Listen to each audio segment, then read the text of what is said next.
naho naje kuhava banyimurira i Nyarugenge, naho nza kuhakurwa nk'uko biri mu nshingano zo kwimuka njya kuyobora umudugudu wa Kamashashi. Ubu ngubu niho nturutse, niho mvuye, ariko muri iyo myaka itorero yangiriye icyizere rinyemerera kujya kwiga ishuri rya theology, gukora masters hariya mu Ibigwi Bruxelles.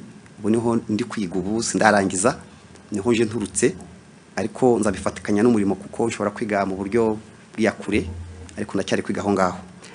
Ibijyanye rero n'amashuri nize ntabwo hari ari byinshi cyane, ariko amashuri cyane nize ayo mashuri 6 y'Bibiliya y'Ubukavu. Ndangije biba ngomba ko nsubira kwiga amashuri asanzwe ya leta, niga amashuri 6 yandi ya secondaire hano kora paperi Kacyiru, aho na diplome ya comptabilité. Nza kuvayo njya kwiga SFB Gikondo bijyanye na management. Mvuyeyo nza kwiga ni mashuri imyaka 4, ariko ishuri nigaga mu buryo bw'ikora byakure online. Niga imyaka 4 mu bijyanye na leadership, ishuri ryo muri Amerika. Birangiye ubu ndi kwiga dukora masters hano mu Ibigwi ibijyanye na missiology. Karere ka Rusizi, ka Nyamasheke na Karongi ukaba rufite icyicaro igihundwe. Twakire rero umukozi w'Imana, umushumba uyobora ururembo, kugira ngo abibwire abasuhuze agire n'ubutumwa ageza kuri bene data abanyetorero bo mu rurembo rwa Gihundwe. Nitwa Aimable Nsabayesu, ndi umupasiteri, kandi nkaba nshimira Kristo umwami wacu wambashije kandi akaba yaratekereje ko ndi uwo kwizerwa akangabira uyu murimo.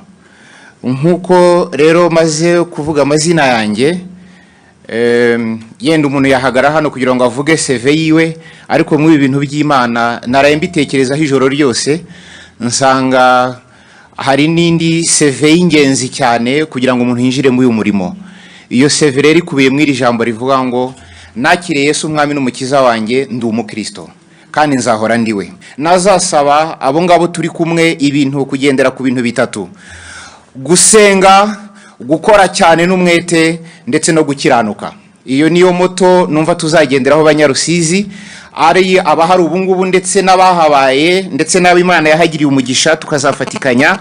Kandi ikindi, ishusho ya Gihundwe nifuza ndi gusengera nkubije kuba umuyobozi wabo, ni Gihundwe Gihundwe iri mu bubyutse bwinshi, Gihundwe iri mu bwiza bwinshi, Gihundwe iri mu iterambere ryuzuye kuruta iryo yigeze kugira. Ubuntu bw'Umwami wacu Yesu Kristo bukomeze kubana natwe. Reka tuvuge make, ahubwo Imana izadushoboze gukora cyane, ubundi turi kumwe ngo ariko twebweho tidufite gusubira inyuma kuturimbuki. Gahunda yo kugwa ntirimo. Niyo mpamvu urumabwira ngo nta mpamvu yo kugwa, twahamagariye kugira mu ijuru. Imana ntihamagariye kugwa mu rugendo. Niyo mpamvu abayituziranye cyane ku kigano kitwa amasaziro mu mwuka, twiyemeje kutazagwa muri iyi nzira. Imana duhamagariye kugera aho yaduhamagariye kujya. Mbifurije umugisha w'Imana, kandi bagwira yuko Imana izabana natwe. Kabansoza bagwira ko n'uyu murimo turimo Imana yawuvuzeho. Ku giti cyanjye ndamenyesha ko mbanye n'Imana imyaka myinshi, kuva nakuzura umukabira kugeza uyu munsi. Njya ngo Imana itakimbwiye ndakireka. Ibi ndimo rero ndabivuganye n'Imana kugira ngo mbe ndi hano, ijuru ryampaye icyemezo cy'ijuru rimbwira ngo ujye mu murimo wanjye. Imana ibaha umugisha, nze ko tuzabana neza. Murakoze cyane. Bene data bo mu rurembo rwa Rubavu, aho muri hose muhaguruke duhe ikaze twakira umushumba w'ururembo Reverend Pastor Wambaje Emmanuel. Ari umuvugizi wabwiye ngo ndi kumwe namwe, ntabwo yazaba ihuye ngabari ni Rubavu abari n'ingoma icyarimwe, ariko Yesu we ari kumwe namwe aho muri hose, azabana natwe kandi azadushoboza umurimo kuko ni nyiri umurimo. Ndabwira umuntu wese wumva ahamagarwa kuba ku bwami bw'Imana kugira ngo aze muri iri jambo, aze muri uyu murongo, ari byo bituma nongera gusaba abanyetorero kuba mu mwanya wabo, umwanya w'abanyetorero wo gusenga. Umuntu wese abe mu mwanya we, umuntu wese akora icyo akwiye gukora. Hari igihe usanga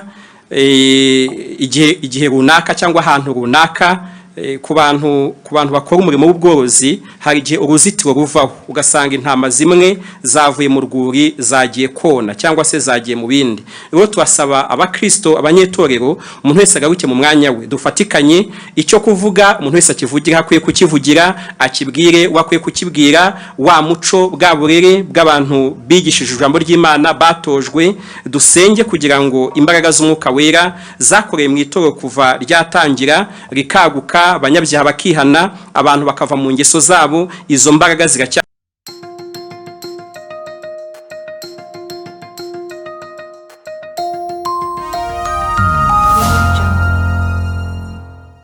si bashya mu bushumba ahubwo ni bashya mu mirimo mishya ndetse bindembo nshya. Ihuriro ryabaye ihuro kugira ngo icyo basizanije uyu munsi bagisohoze.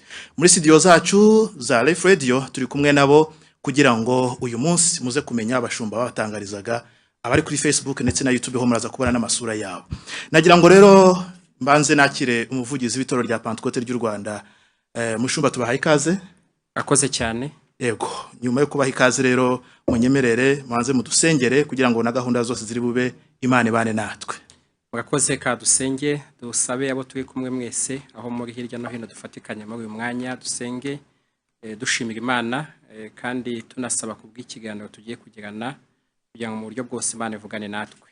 Imana twagushimiye mu izina rya Yesu Kristo, tugushimiye uyu mwanya waduhaye, tugushimiye kurinda kwawe kwiza ukomeje kubana natwe mu gihugu cyacu cy'u Rwanda, mu itorero n'abahirya no hino ku isi, twese ukaturinda. Tugushimiye kubw'itorero, tugushimiye kubwawe Kristo waje mu isi ugatanga ubuzima bwawe, ugatanga ubugingo, ugatanga byose kugira ngo uducungure, kuba tukuvuga, kuba tukwamamaza, kuba twarahawe uyu murimo ni icyizere gikomeye watugiriye. Turabigushimiye ibyo byose uko n'ubuntu bugeretse ku bundi. Dusabiye umuntu wese turi kumwe ahari hirya no hino, kuko igihe cyose abantu bawe bateranye, igihe baganira, igihe tukuvuga, n'igihe twakirizwamo, icyo gihe twakiramo imbaraga, twakiboneramo amahoro, twakiboneramo indi migisha. Niyo mpamvu dusabiye umugisha umuntu wese tugiye kubana muri iki kiganiro, kandi kuva tugitangiye kugeza dusoje tubone ubwiza bwawe, tubone neza yawe. Ari uyoboye gahunda uza kugira icyo avuga wese uri hirya no hino uduteza amatwi, turasabye kugira ngo uyu mwanya tube umwanya w'umugisha. Ni mu izina rya Yesu tubisabye urakoze, amen. Arakoze cyane kuturagiza rugira ugena byose. Ndahamya ko uyu mwanya ari wawugennye uyu munsi. Rero umva ko ari byishimo cyane kuri Life Radio. Nagira ngo mushumba munyemereye mutwakire abantu turi kumwe hano, ya musanzwe mfatanya muri biro, hari n'abashyitsi mudufite uyu munsi, muraza no kubatugaragariza, dufashe mu batwakirire. Ariko kandi nawe wowe kimara gufungura Life Radio ivugira kuri 96 FM, ukurikire kandi zikuri bugubwe neza. Amatsiko mwari mufite uyu munsi ari bushire. Ikaze mushumba.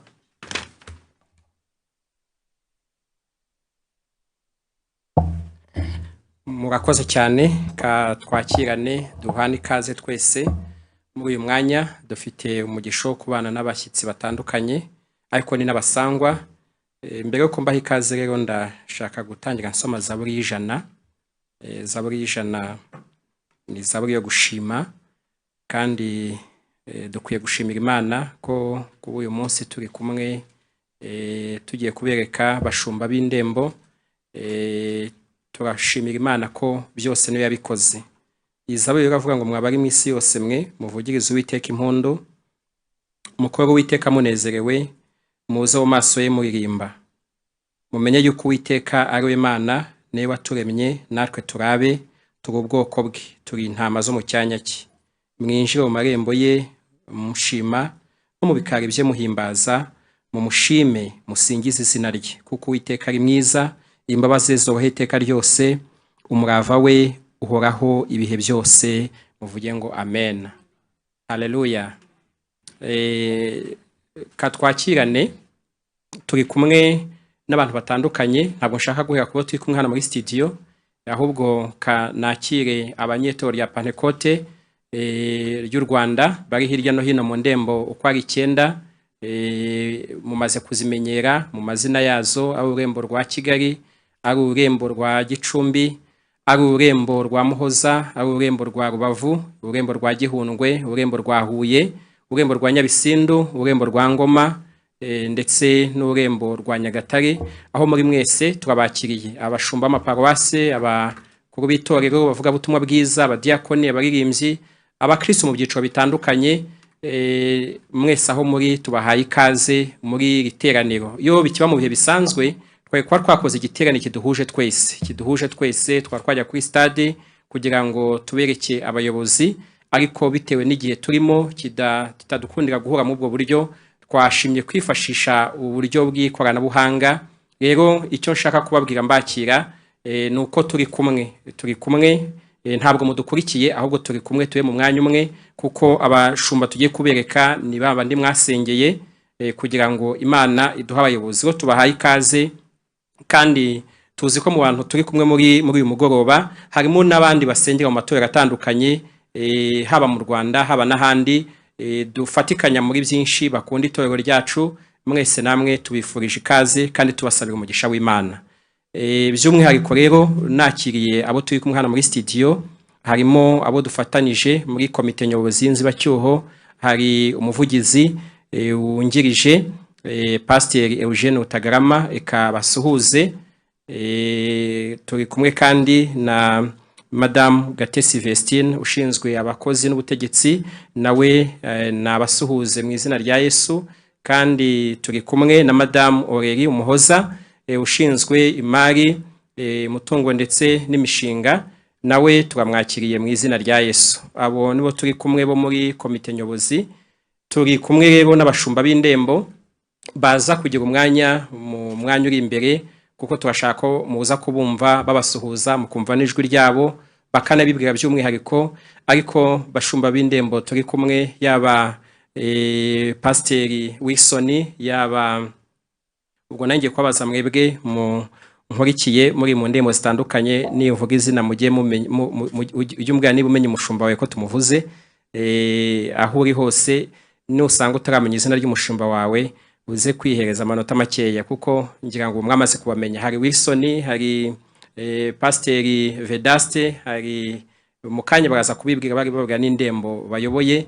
Hari Pasteur Valentin, hari Pasteur Jean Baptiste, hari Pasteur Jean Marie Vianney, hari Pasteur Emmanuel, hari Pasteur ubwo hari Emmanuel Kananga na Manuel Uwambaje, hari na Pasteur Aimable Nsabayesu. Mwe mwese rero turabakire, tubahaye ikaze.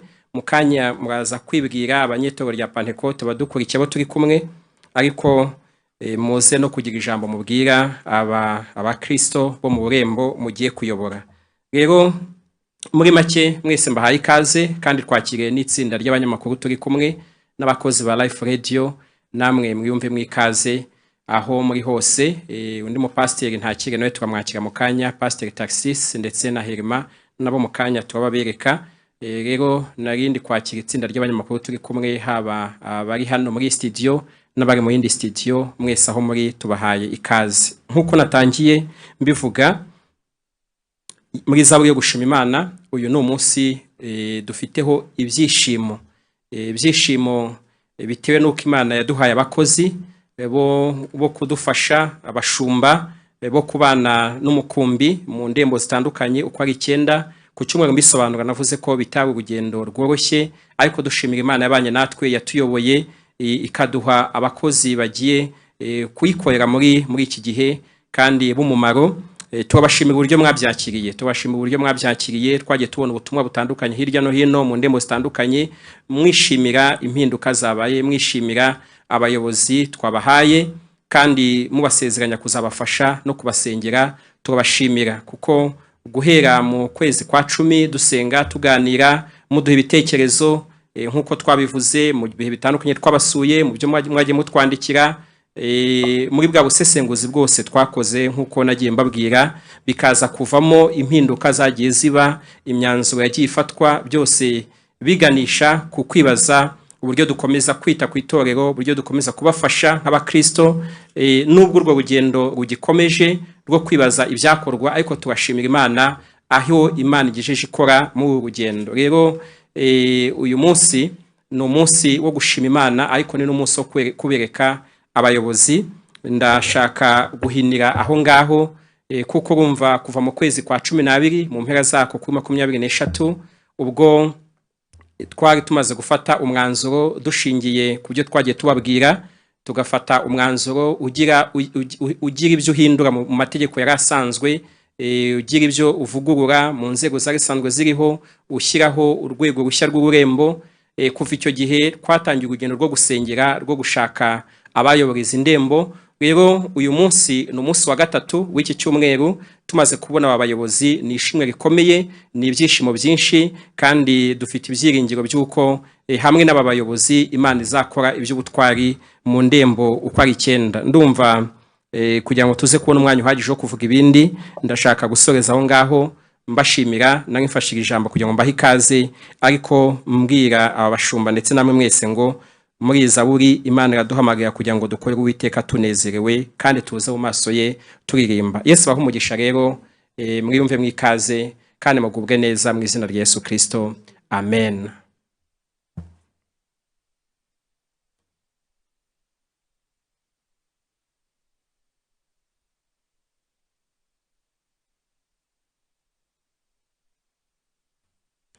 Arakoze cyane muvugizi mukuru w'itorero rya Pentecôte ry'u Rwanda ADEPR arakoze kutwereka abashyitsi kandi baraza no kugira umwanya uhagije wo kugira ngo mubumve.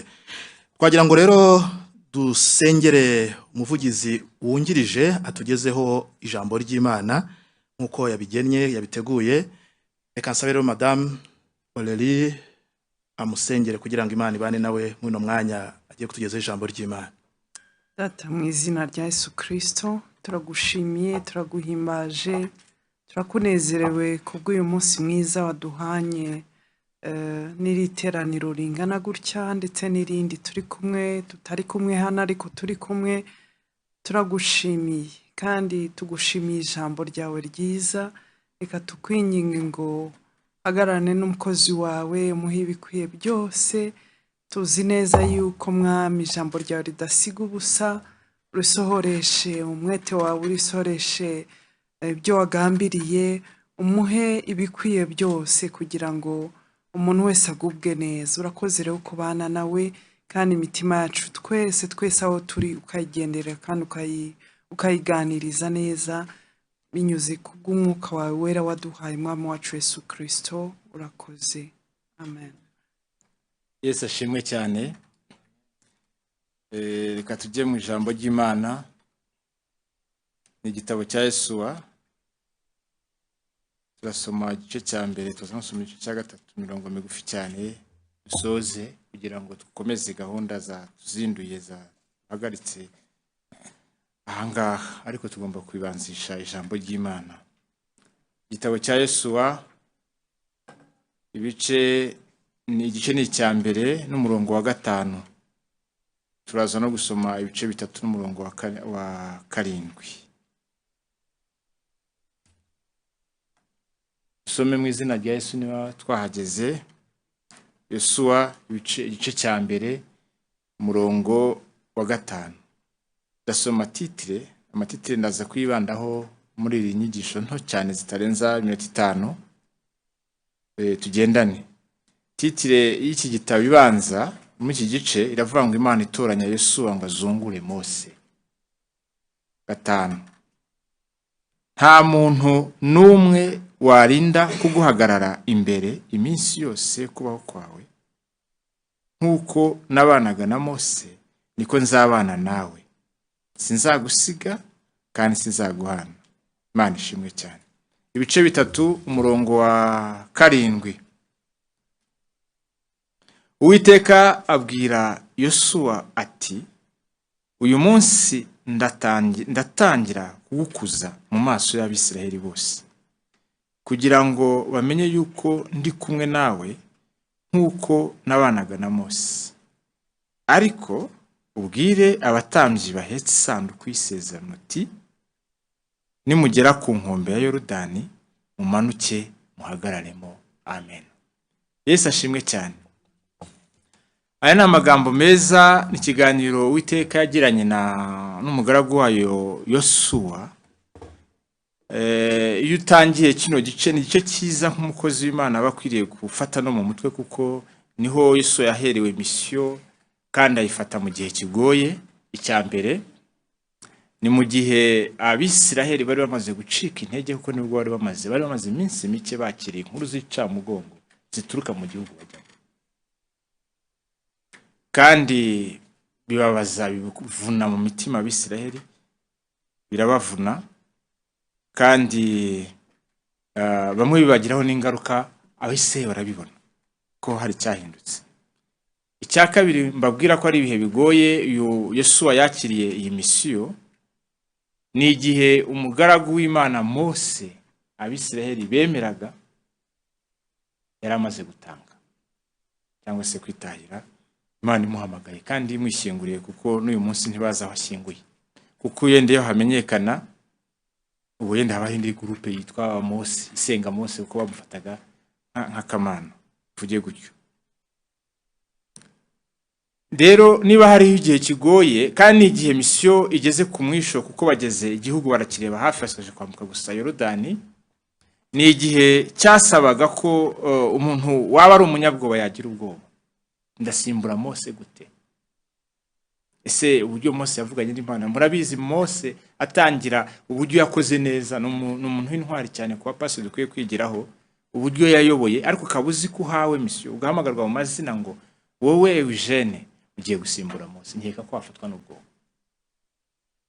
kuko introduction Imana yakoreye uyu mugabo Mose, yaramubwiye ngo Yosuwa mwene Nuni umugaragu wanjye Mose yarapfuye. Arabimubwira tutagira ngo ni inkuru yenda ngo ari ahandi hantu yagiye, ngo yenda azagaruka guhe support, je kukumenyesha ko umugaragu wanjye Mose yapfuye.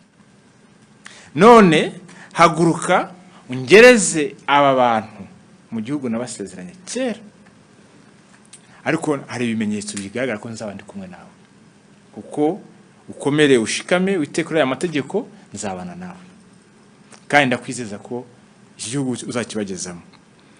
Iyo ni introduction y'Imana. Ariko n'uyu mwanditsi wanditse iki gitabo ajya gutangira afite ikintu cyiza yavuze. Yaravuze ngo ubwo Mose umugaragu w'Uwiteka yari amaze gupfa, Uwiteka abwira Yesu mwene Nuni umufasha wa Mose. Ibyo si Imana yabivuze, ahubwo ni umwanditsi. Nako ni akantu keza kamfashije ndimo soma. Ntago umuntu asimbuye Mose yaturutse kure. Haleluya. Ntimukeke ko muturutse kure, mwari hafi ya Mose. Haleluya. Imana ishimwe cyane. Umufasha wa Mose. Reka njye ku gatanu. Amubwira ikintu gikomeye namwe nshaka kubakomeresha. Aravuga ngo nta muntu numwe warinda guhagarara imbere yanyu iminsi yose yo kubaho kwawe. Nkuko nabanaga na Mose niko nzabana nawe, sinzagusiga kandi sinzaguhana. Imubwira ibindi ngo ukomere ushikame, witondere, humura, ukomere. Ibyo sindi bitinde ndatinda kuraka. Ahari ahandi yongeye kubimubwira, ugiye kuri gatatu yongera abimusubirira mu Uwiteka. Niryo ni ijambo ry'Uwiteka. Ubu nk'iyi Bibiliya ko ufite za zindi version anglaise ushobora gusanga ziri rouge, kuko ijambo riba riri direct, discours direct mu gitabo, kuri zira Bibiliya iba rouge, igaragara ko ari Uwiteka yagivugiye, umutuku kabisa. Ubu nkaya ufite iyo Bibiliya sanza ari umutuku. Niri karindwi riravuga ngo Uwiteka abwira Yosuwa ati uyu munsi ndatangira kugukuza mu maso y'Abisiraheli bose, kugira ngo bamenye yuko ndi kumwe nawe nkuko nabanaga na Mose. Nagiye ndeba kuko twari kwasoma hose ko nyandeba chapitre zibanziriza ibyo Uwiteka ngiye kubwira Mose. Chapitre ya mbere iravuga ngo Imana itoranya Yosuwa, ibyo yabwiraga Yosuwa. Imana itoranya Yosuwa ngo azungure Mose. Iyo ni chapitre nakwita ya mbere, ariho twasomye. Ariko hari indi chapitre ivuga ngo Yosuwa abwira abantu, Yosuwa abwira abantu ko bazambuka Yorodani. Yosuwa atangiye kujya kuri tele, atangiye gukora action plan, asanga abantu kimara guhabwa mission, ababwira ikigiye gukorwa. Ntacyo barakora, ahubwo atangira kubabwira ibiteganywa.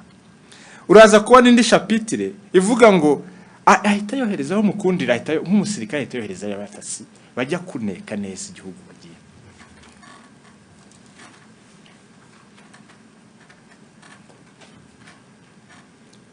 Barangije barakomeza kurera cyacu ni action plan basezera, ubwo ngeze ku chapitre yindi basezera, ndashoma amatitire gusa, basezera nuko bazabigenza. Abatasi bazana inkuru, Uwiteka atarongera kubwira Mose, turacyari mu mapreparatif Mose Yosuwa arimo gukora. Abatasi bazana inkuru, Yosuwa ajya kuri Yorodani, Uwiteka mukomeza umutima. Yosuwa yinjiye rero mu kibazo muri tere, arangije kumenya amakuru, arangije kumenya action plan ko agiye gukora, arangije kuganira n'abafatanya bikorwa be aribo ba Isiraheli, arangije aramanuka agiye gushyira mu bikorwa. Umwanya wa mbere ajya gushyira mu bikorwa, Uwiteka arongera musanga. Ndashaka kubabwira abakozi Imana muhamagawe muri aya masaha, Uwiteka ari kumwe nawe. Haleluya. Ari kumwe namwe kuri buri ntambwe yose mushaka kugerageza gutera. Murasabwa kumwumva, mukumva ijwi rye mukarimenya, mukumva n'icyo ababwiye. Karindwi arongera aragaruka aramubwira, kandi yatangiye action, aramubwira ngo Uwiteka abwira Yosuwa ati, uyu munsi ndatangira kugukuza mu maso y'Abisiraheli bose, kugira ngo bamenye yuko ndi kumwe nawe nkuko nabanaga na Mose. 8 muhatinde, ariko ubwire abatambyi bahetse isanduku y'isezerano uti, nimugera ku nkombe ya Yorodani mumanuke muhagararemo. Biradusaba akansorezo nkahita nsenga Imana cyakwereka kuri kumwe nawe kuri buri ntambwe yose ushaka gutera, ariko kandi urakeneye kumva instruction amabwiriza aguha, utayateshuka iburyo cyangwa ibumoso ugahusha intego. Ihisimo instruction aho ibera nziza iramubwira ngo kandi utajyana amabandi jyanamo bariya, kandi bagira amabwire bahagararemo. Turasabwa kugira amatwi yumva uko Uwiteka tuyobora muri inzira, muri urugendo. Ngiyo message nashaka guha abakozi b'Imana mwinjiye, ntimuvuye kure, muvuye kwa Mose. Cya kabiri, Uwiteka arongera kubihanangiriza ko ari ihagurukije, irababwira ko izabana namwe mu nzira zose, irabaha muratangira igikorwa, itangira ababwira ibereke ko mukiri kumwe, ariko kandi irabaha instruction mukeneye kugira amatwi yo kumva. Dusenge Imana. Imana isumba byose, ndagushimiye ko ngiye kutwibutsa ko uduhamagaye mu gihe cyo kugira ngo twambutse ubwoko bwawe.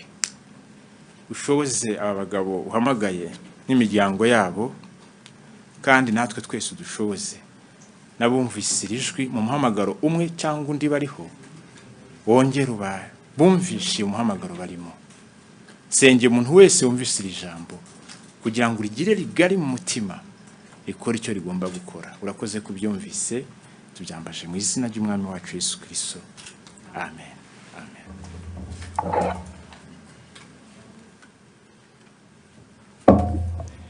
Arakoze cyane umuvugizi wungirije w'itorero rya Pentecôte ry'u Rwanda ADEPR. Ijambo ndizera ko ryafashije aho yagarutse ku muhamagaro wo gukorera Imana. Hari abantu bagiye batworeza ubutumwa, birashoboka ko wagifungura radio kibaza si radio ni ihe, ini Life Radio ni radio itorero rya Pentecôte ry'u Rwanda ADEPR, tuvugira kuri 96 n'ibice 0. Ariko kandi turi no kurebwa amaso, banabanga amaso ku maso, nabanga amaso kuri ekara, ariko muri kutureba kuri YouTube channel ndetse no kuri Facebook wagandikamo ADEPR Rwanda. Hari abantu bagiye batanga ibitekerezo, ndumva ntabirenza ingohe, ubona ko bishimiye cyane abayobozi. Uyu yagize ati, yitwa Nsabiyela Charlotte Uwiteka shimwe, yitwa Ale Murimo, aravuga ngo Uwiteka azabashoboze kuyobora itorero yameneye amaraso. Mumva ko ari kwifuriza ibintu byiza cyane. Undi yagize ati, ati kandi reka mbabwire, ati nukuri Imana izatugeza mu ijuru. Yavuze arahira, hari n'uwashyizemo akantu ko korera ngo haki ya Mungu turabakunda cyane. Reka tuse nkaho basubikira ngaho ubutumwa, ndaza kugenda mbugarukaho na nyuma, ariko mufite amatsiko yo kubareba, mufite amatsiko yo kumva ijwi ryabo, mukumva imigambi bafitiye, icyo bashaka kubagezaho, mukabamenya muri rusange. Nagira ngo mushumba le représentant légal, muvugizi mukuru, mwongere mufata umwanya, ijambo ryo murarihorana, mwakire n'ubundi aba bayobozi muri kiri torero ariko kandi banabumve bamenye n'abaribo. Murakoze cyane. Murakoze cyane. Twongere duhe ikaze abo turi kumwe badukurikiye bari hirya no hino haba kuri live radio, haba kuri YouTube channel no kuri Facebook. Uyu mugoroba twateguye umwanya wo kugira ngo tubereke abashumba b'indembo uko ari 9 kandi bagire n'umwanya wo kubibwira. Tugiye guhera ku mushumba w'ururembo rwa Kigali kuko abantu bamenye kuvuga umujyi wa Kigali bizabafata umwanya ariko ntabwo ururembo rw'umujyi wa Kigali ni ururembo rwa Kigali rugizwe gukora mu karere ka Nyarugenge na Kagasabo na Kicukiro. Mu gihe ari kuza kansubize ikindi kibazo umuntu abajije ati se tizina reverend tuzongera kurikoresha tese nuko bari kumva ntabita ba revera ngira ngo ni birajyana n'ubusobanuro butoya. Ubundi bwo ku batabimenyere nuko mu itorero twese inshingano cyangwa izina duhuriraho nk'abakora umurimo w'umuhamagaro wa gishumba nuko tuba pastori. Rero ariko uko inzego zizamuka mu gihe cyose bitarahinduka, iyo umuntu ayobora paroisse aba ari umushumba wa paroisse cyangwa se twakongera kagatitwe k'icyo tukamwita kari revera pasteur, yaba ayobora urwego rw'urembo aba ari umushumba w'urembo. Ubwo bishyize muri izo ndimi zindi ushatse gushyiraho ako gatitwe tubanza k'icyubahiro ni revera, ndetse yaba ari n'umupastori mu biro bikuru by'itorero. Rero iryo zina turacyarikoresha, nubona avuze ko ari pastori ntuzagire ngo yitesheje agaciro n'abapastori. Kongeraho revera ni icyo cyubahiro tuba twamuhaye bigiye n'inshingano twamuhaye kuva ku rwego rwa paroisse kuzamura. Kandi iyo umuntu yahawe icyo cyubahiro akomeza kwitwa iryo zina, akomeza kuryitwa, kurihamagara. Na niyo mpamvu n'umuntu muzi wabaye umushumba niyo abatakiri muri izo nshingano rwose n'umuhamagara revera ntabwo ubikoze nabi, ubikoze neza, kuko ni icyubahiro twongera abayobozi bitewe n'uwo mwanya twamuhaye. Rero twakire umushumba w'ururembo rwa Kigali. Ubwo bashaka ko mbishyira mu zindi ndimi mvuge ngo revera w'ururembo rwa Kigali. Rero turakwakiriye mushumba kugira ngo wibwire abo turi kumwe, ubibwire kandi uze kugira n'ikintu wabwira abakristo ugiye kuyobora mu rurembo rwa Kigali. Murakoze cyane kuri uyu mwanya mumpaye kugira ngo nibwire abaduteze amatwi. Nitwa Pastori Rurangwa Valentin kandi nkuko mwabyumvise nkaba ndi umushumba w'ururembo rw'umujyi wa Kigali. Ururembo rwa Kigali. Ururembo rwa Kigali. Ndubatse, mfite umugore n'abana 7. Mbere yuko mpabwa izi nshingano nari nsanzwe ndi umukuru w'itorero muri paroisse ya Gikondo, aho nayoboraga umudugudu wa Gashyekero. Ni umudugudu nari nyoboye imyaka 5. Nawo uyoboye nturutse muri paroisse ya Rusororo, ari naho nakiririye ubutumwa bwiza muri 97. Ndetse naho nakunze kuba mu murimo w'Imana, nahabereye umuririmbyi, habera umudiyakoni, habera mwarimu, ndetse nza no kuhahererwa inshingano y'ubukuru bw'itorero. Bakimara kudusengera ngira ngo hashize amezi 2 gusa nibwo nimuriwe muri paroisse ya Gikondo.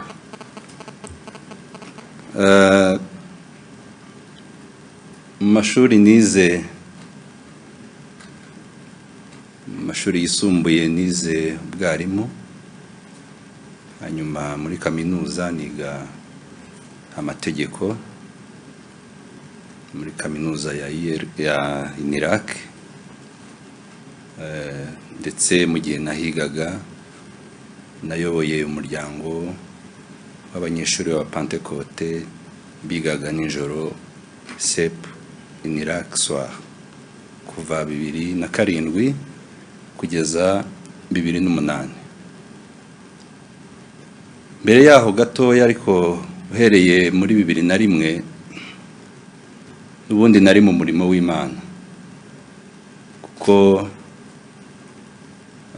natorewe kuyobora no guhagararira urubyiruko rw'icyari Kigali ngari, ururembo rw'icyari Kigali ngari mu nama nkuru ya ADEPR kuva 2001 kugera 2006, hanyuma uhereye 2006 kugera 2008 nza gutorerwa kuruyobora ku rwego rw'igihugu. Muri icyo gihe cyose twagiye tubona ukuboko kw'Imana. Imana yabanye natwe, yagiye dukoresha imirimo itandukanye, kandi Imana twabonye muri icyo gihe turizera ko n'ubundi izakomeza kubana natwe no muri izi nshingano nshya twahamagariwe gukora muri uyu mujyi wa Kigali.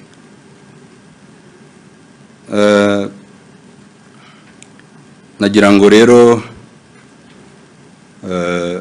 wenda mu bundi buzima busanzwe mu buryo bwo kubibwira, nari nsanzwe n'ubundi mfite imirimo yanjye nikorera, ariko nkabifatanya n'ubundi n'uwo murimo kuyobora umudugudu wa Gashyekero, kandi byose tukagenda tubiboneramo umugisha w'Imana. Turashimira Imana rero yabanye natwe muri ibyo bihe byose bitambutse, kandi n'uyu munsi ikaba yashimye ko twayikorera kuri uru rwego rwo muri uyu mujyi wa Kigali. Nagira ngo nsoza, kuko ni umwanya wo kwibwirana cyangwa kubibwira, tuzagira ikindi gihe gihagije cyo kuganira no ku ijambo ry'Imana, ariko nagira ngo mbwire abakristo bo muri uru rurembo rwa Kigali ngo mukomere, kandi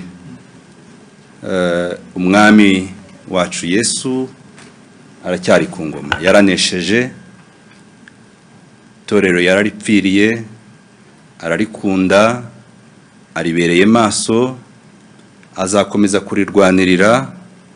Kandi nk'uko Pawulo yandikiye Abakorinto akababwira ngo nk'uko ubuntu bw'Imana nahawe bungana, nashyizeho urufatiro nk'umwubakisha mukuru w'ubwenge undi muntu yubakaho. Ariko aravuga ngo umuntu wese yirinde uko yubakaho, kuko ari nta rundi rufatiro umuntu abasha gushyiraho uretse urwashyizweho, ari rwo Yesu Kristo. Urufatiro rurahari, kandi nta rundi rufatiro umuntu uwo ari we wese yabasha gushyiraho uretse urwashyizweho, ari rwo Yesu Kristo. Hepfo aravuga ngo umuntu wese yirinde uko yubaka kuri urwo rufatiro, ngo kuko byagaragaye ko hari abubakisha amabuye y'igiciro cyinshi, ifeza n'izahabu, ariko ngo bigaragara ko hari n'abandi bubakishije ibikenyeri n'ibyatsi. Ndagira ngo bakristo, inshuti z'umusaraba, banyakigali, Imana idufashe, idushyigikire, tutazagaragara twubakisha ibikenyeri n'ibyatsi, ahubwo Imana iduha imbaraga zo kubakisha amabuye y'igiciro cyinshi, ifeza n'izahabu, kuko ngo umurimo w'umuntu wese uzahishuzwa umuriro. Ibyatsi nibigera mu muriro bizashya, ariko ifeza n'izahabu bigeze mu muriro birushirizaho gukayangana no kugira ubwiza. Imana yo mu ijuru ibaho umugisha mu izina rya Kristo Yesu, amen.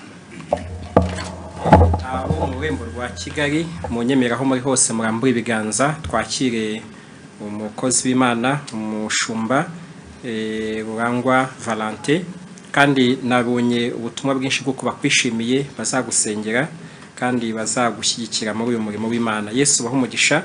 Turakira kandi umushumba w'ururembo rwa Gicumbi, nawe yegere hafi ni Pastor Habyarimana Vedaste, arabibwira mu buryo burambuye, ariko Gicumbi korera mu karere ka Gicumbi na Rulindo, ni hano hafi ya Kigali.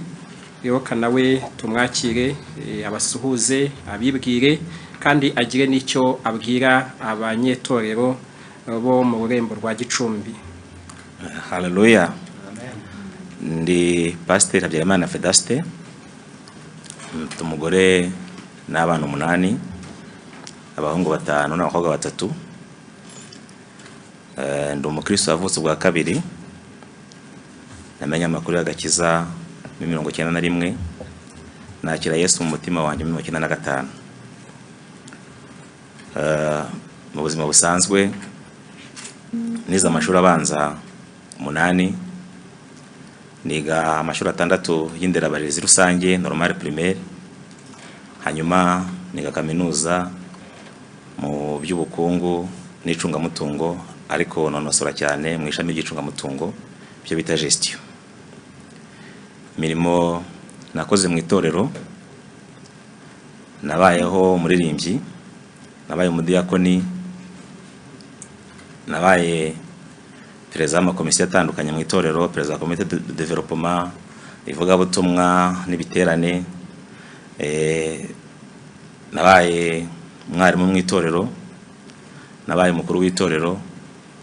Mu nzego zose ziba mu itorero aho ngaho hose numva naragiye mpaca nshobojwe n'Imana, kandi numva nta rubanza mafite. Aho nagiye nyobora, natangiye umurimo mu myaka 2000 guhera mu 2001, aho nabaye muri paruwasi ya Gatenga nakirijwemo, nayoboye mu Gatenga, nyobora ku Karambo, nyobora i Nyanza, iyo ni imidugudu ya Gatenga, nyobora na Murambi, iyo ni imidugudu ya Gatenga na Nyanza. Hanyuma naje kuyobora muri umudugudu wa Kamashashi, muri paruwasi ya Kamashashi, nza kuza kuhava njya gukora umurimo w'Imana i Remera, aho narindi nk'umupastori ushinzwe social cyangwa imibereho myiza y'abanyetorero n'abarigana ndetse n'abaririmbyi. Mirimo nakoze hanze mu buzima busanzwe utari ubwo mu itorero, nakoze muri ONG yitwa World Vision, nkora muri CICR, ni komite mpuzamahanga y'abatabara imbabare. Nakoze mu kigo cyubakaga amashuri yitwaga Muruti, nakoze no muri Union Européenne, nkora muri AGES Pro, ni sosiyete icunga umutekano. Nabaye umukozi wunganira abacuruzi muri Gasutamo, cyangwa bita badekarara anduwan, koze muri agence. Hanyuma maze imyaka igeze kuri 16 ndi umuyobozi wa kampani y'ubucuruzi, managing director, kampani itumiza ibintu mu mahanga ikanabikwirakwiza mu gihugu hose, yitwa ASER. Imana iduhana umugisha. Banyagicumbi rero tugiye kubana muri uru rugendo rwo kubaka ubwami bw'Imana. Nejejwe no kuzabana namwe, nkabana namwe nk'umwana w'imfura. Ntabwo nje nk'umuyobozi, nje nk'umwana w'Imana, namwe Imana yabyaye, kugira ngo dufatikanye kubaka ubwami bwa Data.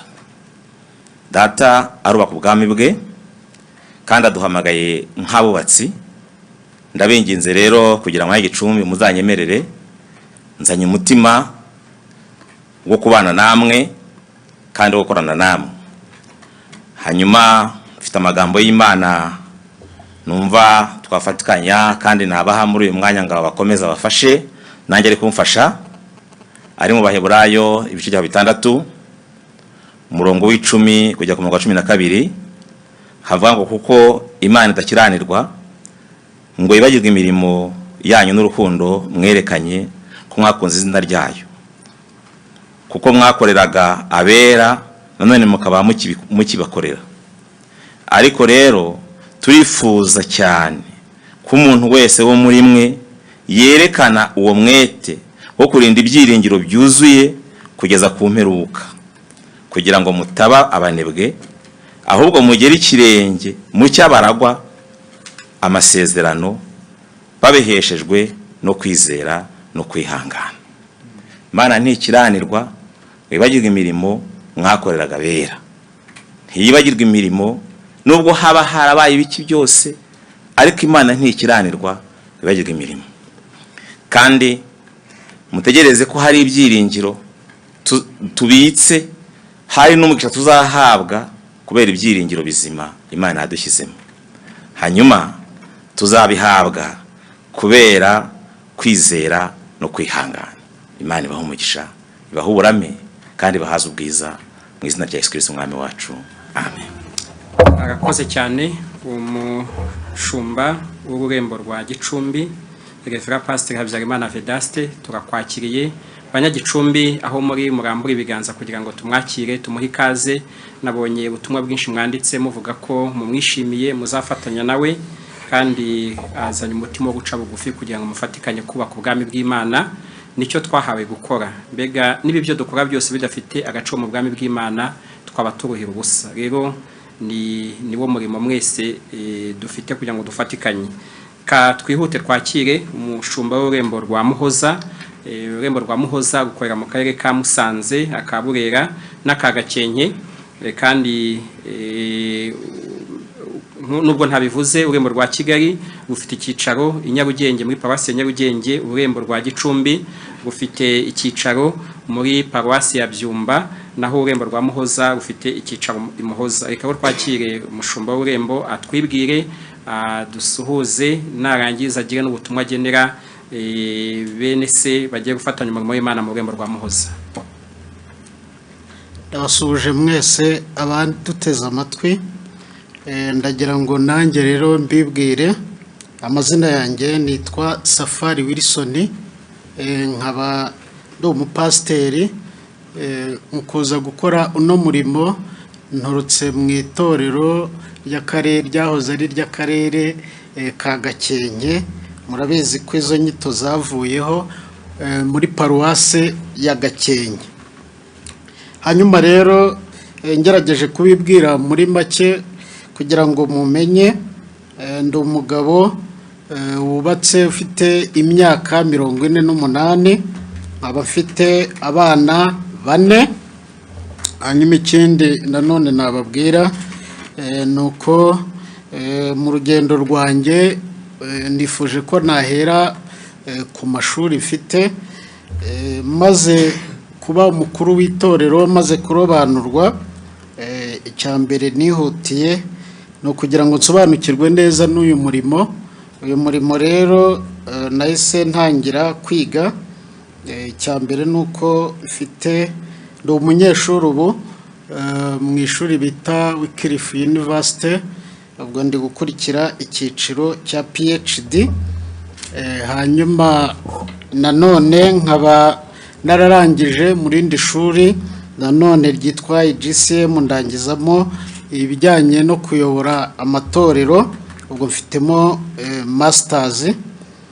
Hanyuma si nibyo gusa, ubwo mbere yuko njya kwiga ibyo ngibyo nanone nuko nize icyiciro nanone cya kabiri cya kaminuza, aho bitaga muri Kiye ishuri nderabarezi.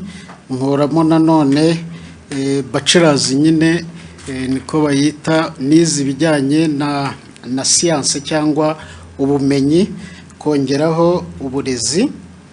Hanyuma muri secondaire nabwo ndi umurezi kuko nabwo nize normal primaire ibijyanye ubwo no kwigisha. hanyuma mu bijyanye rero n'umurimo w'Imana nagira ngo mbabwire nk'uko nari nabivuze ubu nari umupasiteri muri paruwase ya ADEPR Gakenke aho nari maze imyaka 5 ariko muri iyo myaka 5 nkaba narayoboye imidugudu inyuranye harimo umudugudu witwa Buheta witwa Musave hanyuma n'undi witwa Gashinyi hari mu yindi paruwase ubwo naho ndayoboyemo indi midugudu witwa Busogi witwa Rutenderi n'undi witwa Rukura mu gihe cy'uko nari pasiteri nyine hanyuma ntabwo ari ibyo gusa kuko ubuzima bwanjye bwaranzwe no gukorera Imana kuva ndi muto muri kaminuza muri Kiye mfatanyije n'abandi nabaye umwe mu bashinze Communauté des étudiants pentecôtistes cyangwa se sepu ni ihuriro ry'abapantekote guhera muri 2000 kugera 2004 hanyuma mbere yaho naho nayoboye umudugudu kuko navukiye hano i Kigali yobora umudugudu witwa Rwankuba muri paruwase ya Kinyinya nabaye umuririmbyi nyobora korari yitwa Rwankuba igihe kinini noneho mba n'umuyobozi w'iyo korari hanyuma ibijyanye rero nanone uretse umurimo w'Imana mbamo nakoraga n'ibindi nanone nuko nanone mu karere ka Gakenke nakoraga umurimo wo kuba umuyobozi cyangwa se vice president w'inama njyanama y'akarere ka Gakenke ubwo birumvikana n'umujyanama hanyuma ikindi nayoboye nanone inama njyanama y'umurenge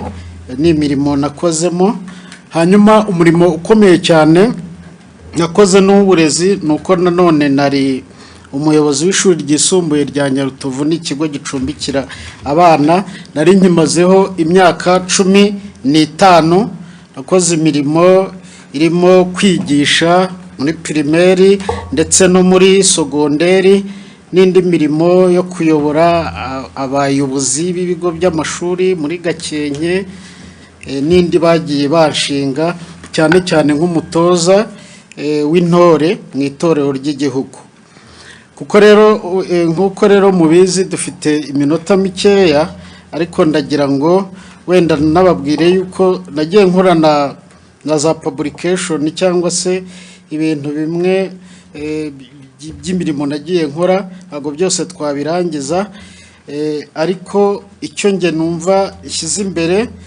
ku bakristo b'ururembo rwa Muhoza ari nabo ngiye kubwira mfite ijambo riri muri Luka gice cya 10 n'umurongo wa 2 ijambo rivuga ngo ibisarurwa ni byinshi ariko abasaruzi ni bake nuko mwinginge nyiri bisarurwa ngo yohereze abasaruzi mu bisarurwa bye nagira ngo rero mbwire abagize ururembo rwa Muhoza ko mu bintu nshyize imbere dukwiriye kwinginga nyiri bisarurwa abakristo mukumbi n'uw'Imana ntabwo ari uwacu ubwo rero aho muri mwese musenge kugira ngo nyiri bisarurwa yohereza abasaruzi hanyuma icyo navuga value cyangwa ibyo nakwita indangagaciro nifuza ko tuzagenderaho muri Muhoza ni icyizere kwitanga impuhwe na courage mu murimo w'Imana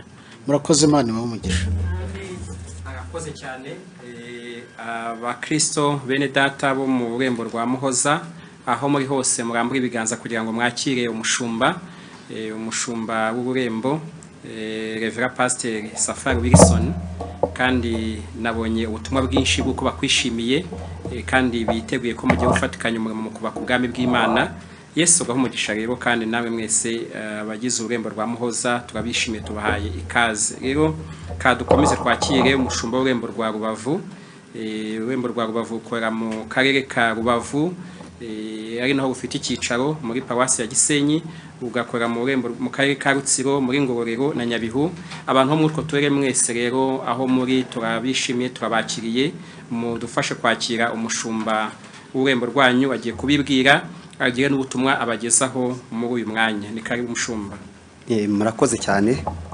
kuduha uyu mwanya. Nshimye Imana ko tugiriye icyizere kugira ngo tubashe guhagarara hano. Turafata nkaho turi mu giterane kinini cy'abakristo bagize ururembo rwa Rubavu. Amazina yanjye nitwa Emmanuel Uwambaje, nkaba ndi umugabo wubatse, mfite abana 6, nkaba mfite imyaka 49, ntuye mu mujyi wa Kigali. Ku bindi numva nababwira ibijyanye n'umuhamagaro gatoya, ntabwo umuntu yabirangiza n'ubuhamya umuntu azabaha turi kumwe namwe, ariko ngiye mvuka muri itorero rya ADEPR. Imyaka maze kwisingana niyo maze muri itorero, ko navukiye mu rugo rw'abakristo, data n'umupasiteri, n'ubu baracyariho. Nabatijwe nk'umwana mfite imyaka 12 muri 1985, ariko ngize imyaka 20 90 nibwo nuzuye umwuka wera. Icyo gihe nahise njya kwiga mu ishuri rya Bibiliya i Bukavu, aho nambaze imyaka 6, aho bita IBP, abantu barahazi Panzi.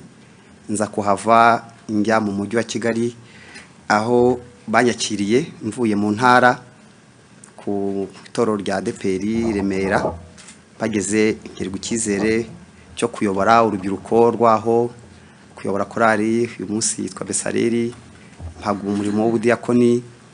Icyizere kirakomeza, mpabwa inshingano yo kuba umukuru w'itorero. Iyo paruwasi yose nayizengurutsemo nkoramo umurimo kuva mu 2000. Navuga ko maze imyaka 20 nkora umurimo uyu mpagazemo uyu munsi w'ubukuru bw'itorero. Nakoze no mu midugudu yose igize iyo paruwasi: Remera, Kibagabaga, Nyarutarama, Rukiri, aho hose narahabaye. Ariko naje kwimurirwa aho bita mu Gatsata, naho naje kuhava banyimurira Nyarugenge, naho nza kuhakurwa nkuko biri mu nshingano zo kwimuka, njya kuyobora umudugudu wa Kamashashi. Ubu ngubu niho nturutse, niho mvuye. Ariko muri iyo myaka itorero yangiriye icyizere, rinyemerera kujya kwiga ishuri rya theology, gukora masters hariya mu Bubiligi Bruxelles. Ubu niho ndi kwiga, ubu sindarangiza, niho nje nturutse, ariko nzabifatikanya n'umurimo kuko nshobora kwiga mu buryo bw'iyakure, ariko ndacyari kwiga aho ngaho. Ibijyanye rero n'amashuri nize ntabwo hari ari byinshi cyane, ariko amashuri cyane nize ayo mashuri 6 ya Bibiliya i Bukavu. Ndangije biba ngomba ko nsubira kwiga amashuri asanzwe ya leta, niga amashuri 6 yandi ya secondaire hano kora paperi Kacyiru, aho na ku diplome ya comptabilité. Nza kuvayo njya kwiga SFB Gikondo bijyanye na management. Mvuyeyo nza kwiga ni mashuri imyaka 4, ariko ishuri nigaga mu buryo bw'ikora byakure online.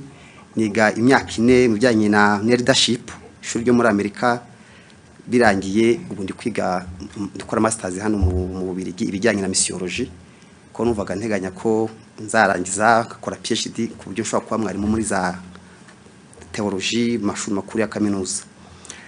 Ibindi rero navuga nuko muri iyo myaka yose Imana yabanye nanjye, nagira amahirwe yo kuba umwarimu mu ishuri rya theology cyangwa se ETD, na amashuri yabaga hano i Kigali, nigisha imyaka 15, kandi nahawe nanone amahugurwa menshi. Harayo nahawe yo gukora icyo bita action plan, cyangwa ndumva ari ibyo i Remera bambaye na certificate yo kubafasha gutunganya ibijyanye n'itoro by'icyerekezo cy'imyaka myinshi. Bamana certificate yaho, mfite n'amahugurwa ajyanye n'ibijyanye no kuganiriza ababyeyi uburyo baganira n'abana babo ku bijyanye n'ubuzima bw'imyororokere, nabyo nabihawe mu mahugurwa. Ariko hari n'ibijyanye na healing n'ibindi byinshi ntabwo nakwirwa mivuga hano, kuko icy'ingenzi nuko Imana yabaye nanjye muri iyo myaka yose. Ndatinze rero kuko hari n'abandi tugiye kumva. Hari ikintu nabwira abakristo bacu tugiye gukorana umurimo w'Imana. Icyambere nabwira nuko bakwiye kumenya ko itorero ari urwego rukomeye ruri mu isi Imana yitaho, kandi Kristo akunda itorero ku buryo umutima wa Kristo wa mu itorero, kuko itorero ni umugeni. Iyo umuntu afite umugeni ahantu rero ahahoza umutima. Ubwo rero ndagira ngo mbabwire ko ibyiringiro ari byose, itorero ntirirazamuka aracyari mu isi, tugomba guhora twiteguye ko Yesu ashobora kuza n'ejo.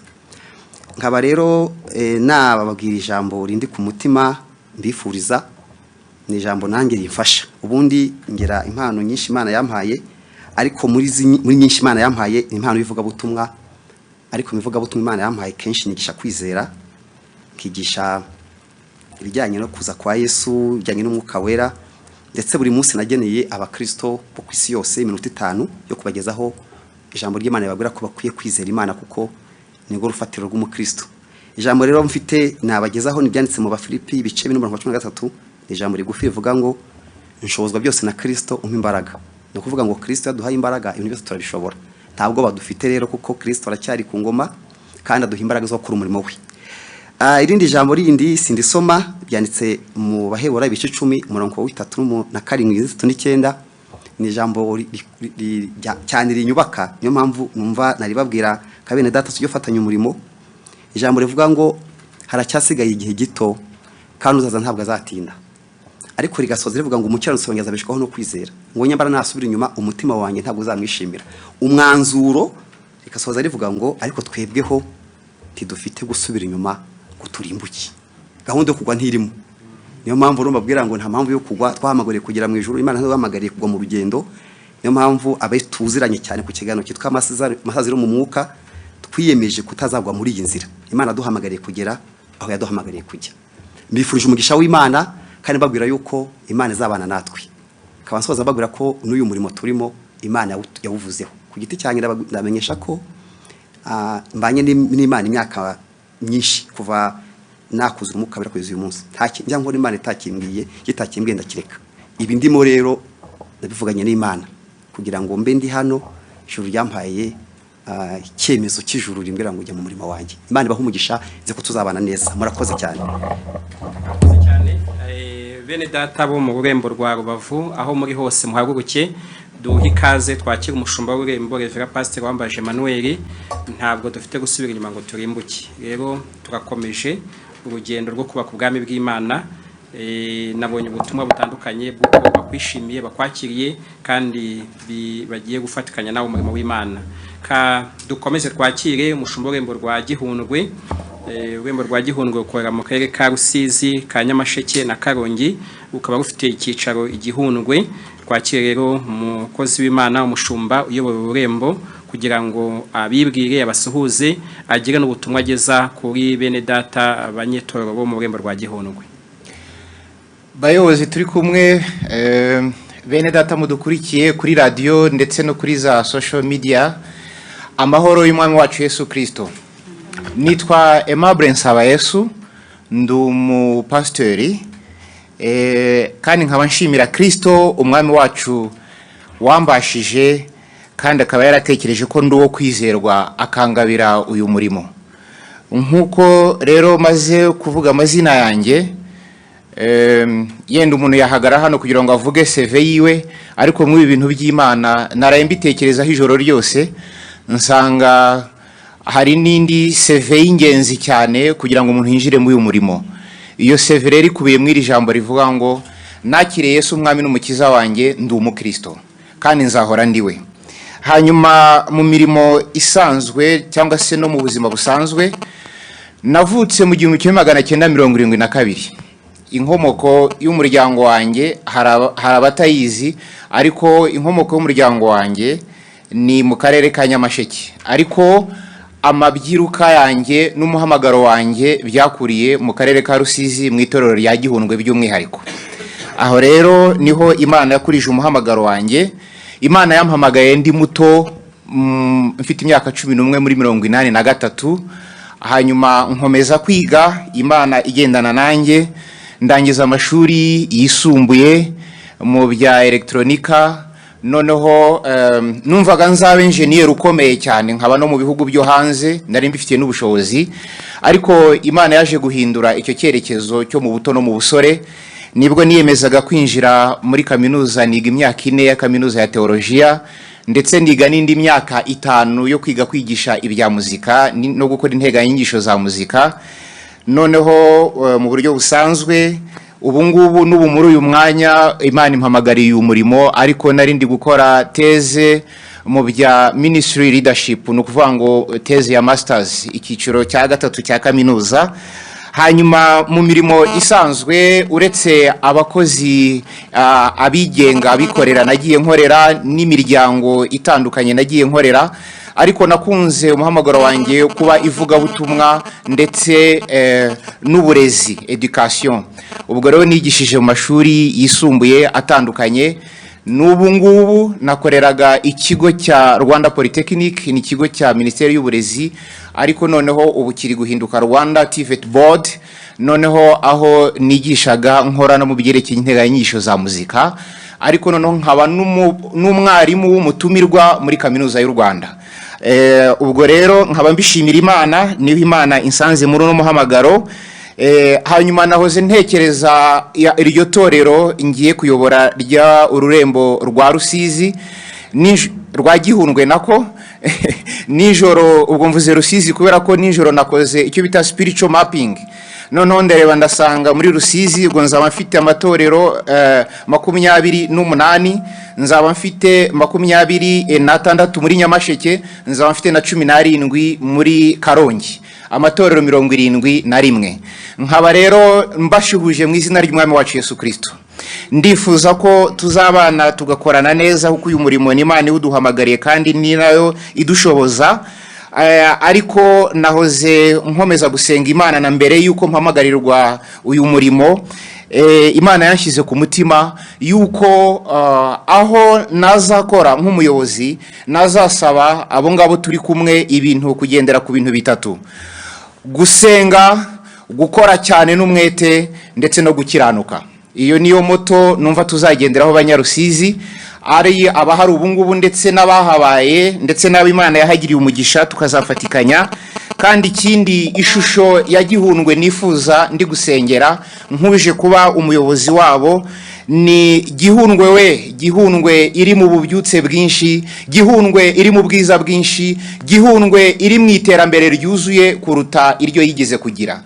Ubuntu bw'Umwami wacu Yesu Kristo bukomeze kubana natwe. Reka tuvuge make, ahubwo Imana izadushoboze gukora cyane, ubundi turi kumwe. Hanyuma nongeye gushimira abo twafatikanije umurimo, cyane ko mvuye mu itorero rya Kacyiru aho nayoboraga umudugudu wa Internationale. Ntabwo nabonye umwanya wo kubasezeraho, namwe murankurikiye ndabizi, ariko twabanye neza. Twari tumaranye imyaka 3. Mbere y'iyo myaka 3 nari ndi hano ndi kuyobora umudugudu w'Intora nanone mu Cyongereza, aho nabaye imyaka 9 ndimo no mubawutangije. Abo bose ndabizi ko murankurikiye. Ndagira ngo mbaragize Imana ndetse n'ijambo ry'ubuntu bwayo niryo ribasha kububaka no kubahana ibiragwa n'abejejwe bose, nkuko Paulo yabivuze mu byakozwe n'intumwa ibice 20 umurongo wa 32. Shalom shalom. Arakoze cyane umushumba w'ururembo rwa Gihundwe, Reverend Pastor Nsabayesu Aimable. Dusabe abanyetorero mwese bo muri urwo rurembo, ndavuga abakristo bo mu karere ka Rusizi, Nyamasheke na Karongi, aho muri mwese murambura ibiganza kugira ngo tumwakire. Kandi nabonye ubutumwa bwinshi bw'abantu nabo bakwishimiye. Mushumba Aimable, abanyagihundwe barakwishimiye, biteguye gufatikanya umurimo. Rero munyemerere dukomeze kwihuse twakire umushumba w'ururembo rwa Nyabisindu. Ururembo rwa Nyabisindu rukorera mu karere ka Kamonyi, Muhanga, Ruhango na Nyanza, ni mu ntara y'Amajyepfo. Rero mushumba w'ururembo, reka tuguhe umwanya wibwire abakristo bene so bo mu rurembo, kandi n'ubutumwa mvu abahereza uyu mwanya ubahereze. Mbanje kubasuhuza kandi mbifuriza amahoro y'Imana, umugisha w'Imana ubane na bene data mwese turi kumwe mukurikiranye iki kiganiro. Amazina yanjye nitwa Pastor Nimuragire Jean Marie Vianney. Nkaba mfite umugore, mfite umudamu n'abana 5. Dutuye mu karere ka Kamonyi, mu murenge wa Runda, mu kagari ka Muganza. Kandi nkaba nanone kavukire yanjye ari mu murenge wa Rugarika, aho ngaho mu karere ka Kamonyi. Ku bigendanye n'urugendo rw'umuhamagaro, natangiye umurimo w'Imana nkutangiriye muri paruwasi ya Rugarika mu mwaka w'2001. Nibwo nabaye umubwiriza butumwa. Nkorera umurimo ku mudugudu wa Kigesi aho muri paruwasi ya Rugarika, mpakora umurimo igihe kiza kugera nahakoze imyaka igera muri 5 aribwo naje gusenga Imana, iza kungirira neza, iza kunyobora uburyo bwo kugira ngo njye kwishuri njye kwiga, nibwo naje gutangira kujya kwiga. Ariko hagati aho ngaho Ibeki ririya shuri rya Institut Biblique do Kigali ubwo ryatangiraga naryo naragiye njya kwigamo, ariko mu gihe nigagamo ntago nabashe kurirangiza kubera yuko icyo gihe uburyo bwo gukora umurimo butari bworoshye bitewe n'igihe. Muri icyo gihe ndumva bakoraga umurimo barabizi, ntago twavugaga ngo umuntu arahembwa, kugira ngo ubone uburyo bwo kwiga byabaga bigoye cyane cyane ukorera mu giturage nk'aho ngaho. Imana rero yaje kumfasha nkora umurimo, bigeze muri 2012 nibwo naje kuba umukuru w'itorero, muri paruwasi ya Runda. Bigeze muri 2015 nibwo nabaye umushumba nyobora paruwasi ya Gahogo, nyuma yaho nza kugenda nyobora paruwasi ya Taba muri Huye, nyuma nza kugaruka nyobora ubungubu nayoboraga paruwasi ya Runda mu karere ka Kamonyi. Ku bigendanye n'uburyo bwo kwiga nibyo nari ndimo mvuga, naje kuva aho ngaho mbona yuko kwiga muri Beki bitanyoroheye muri icyo gihe, ariko nsenga Imana iza kunyobora inyemeza yuko nkwiye kujya kwiga. Niyo nasengaga nabonaga ndi mu ishuri ndimo nigana n'abana batoya, nibwo naje gufata icyemezo njya gutangira mu wa mbere muri segonderi, maze gukora ubuko mfite umugore n'abana 2. Ndagenda njya mu wa mbere ndiga, maze kwiga Imana iramfasha turonkomenda yitsinda, njya mu wa 4 ndakomeza ndiga, ngira amahirwe ndatsinda nabwo mbona buruse, njya muri kaminuza Butare niga y'imyaka 3 kubera inshingano z'akazi n'umuryango. Nza kurokara sanza muri Seka muri Institut Biblique do Kabgayi, niho narangirije nza kuhakura diplome ya A0 muri management.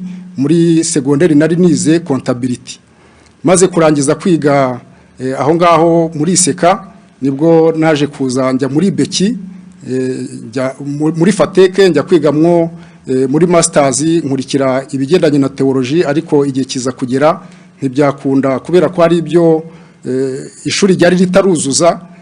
Mu gihe rero ubu ngubu nari ntegereje kugira ngo ibyo ngibyo byari bitaratungana bitungane, ubu nari nagiye mbona yuko nakwiye gupfusha ubusa igihe cyanjye, naba mbonye umwanya nkajya muri Beki mvuga ngo kuko nabo nari nahasubitse ngira ngo ngende nongere masubukure. Ubu nari ndi mu wa 6 muri Beki ndimo soza kugira ngo naho nkuko nari nahatangiye mparangize, ntegereje yuko no muri Fateke naho ibisabwa bizatungana nkagenda naho nkahiga nkarangiza. Ndumva ari byo ngibyo bigendanye n'amashuri nize. Noneho nkumva yuko irindi jambo navuga nyuma y'ibyo ngibyo ni ijambo nabwira abakristo bo mu rurembo rwa Nyabisindu. Ijambo riri hano mu rwandiko rwa mbere Paulo yandikiye abakorenu ibice 15 umurongo wa 42 umurongo wa 50 nuko bene data icyo mvuga niki yuko abafite umubiri n'amaraso bisa batabasha kuragwa ubwami bw'Imana, kandi ibibora bitabasha kuragwa ibitabora. Bimwe mu byo numva dushyize imbere kandi dukwiye kwimakaza, icya mbere ni ugusenga, ariko icya kabiri ni ukubungabunga ubuzima bw'umwuka ndetse no gukora ibishoboka byatuma ubuzima bw'umwuka bugaruka mu itorero. Icyo ngicyo numva ari cyo kintu cya mbere kiri imbere. Icya kabiri ni ukubaka ubumwe n'urukundo mu bakristo, ku buryo buri wese yibonamwo mugenzi we, kandi urukundo akaba rwo ruturanga. Nkaba nagira ngo ndangize kubera yuko uyu mwanya batari munini, ngira ngo nshimire bene data tujye gufatanya umurimo, kandi mbabwira ngo bakomere, kuko tuzi neza yuko umuhati wacu atari ubusa ku mwami. Nagira ngo ndangize bifuriza umugisha, amahoro y'Imana abane namwe. Amahoro y'Imana abane namwe, niko asoje avuga, kandi ngo umuhati wacu si uwo busa ku mwami.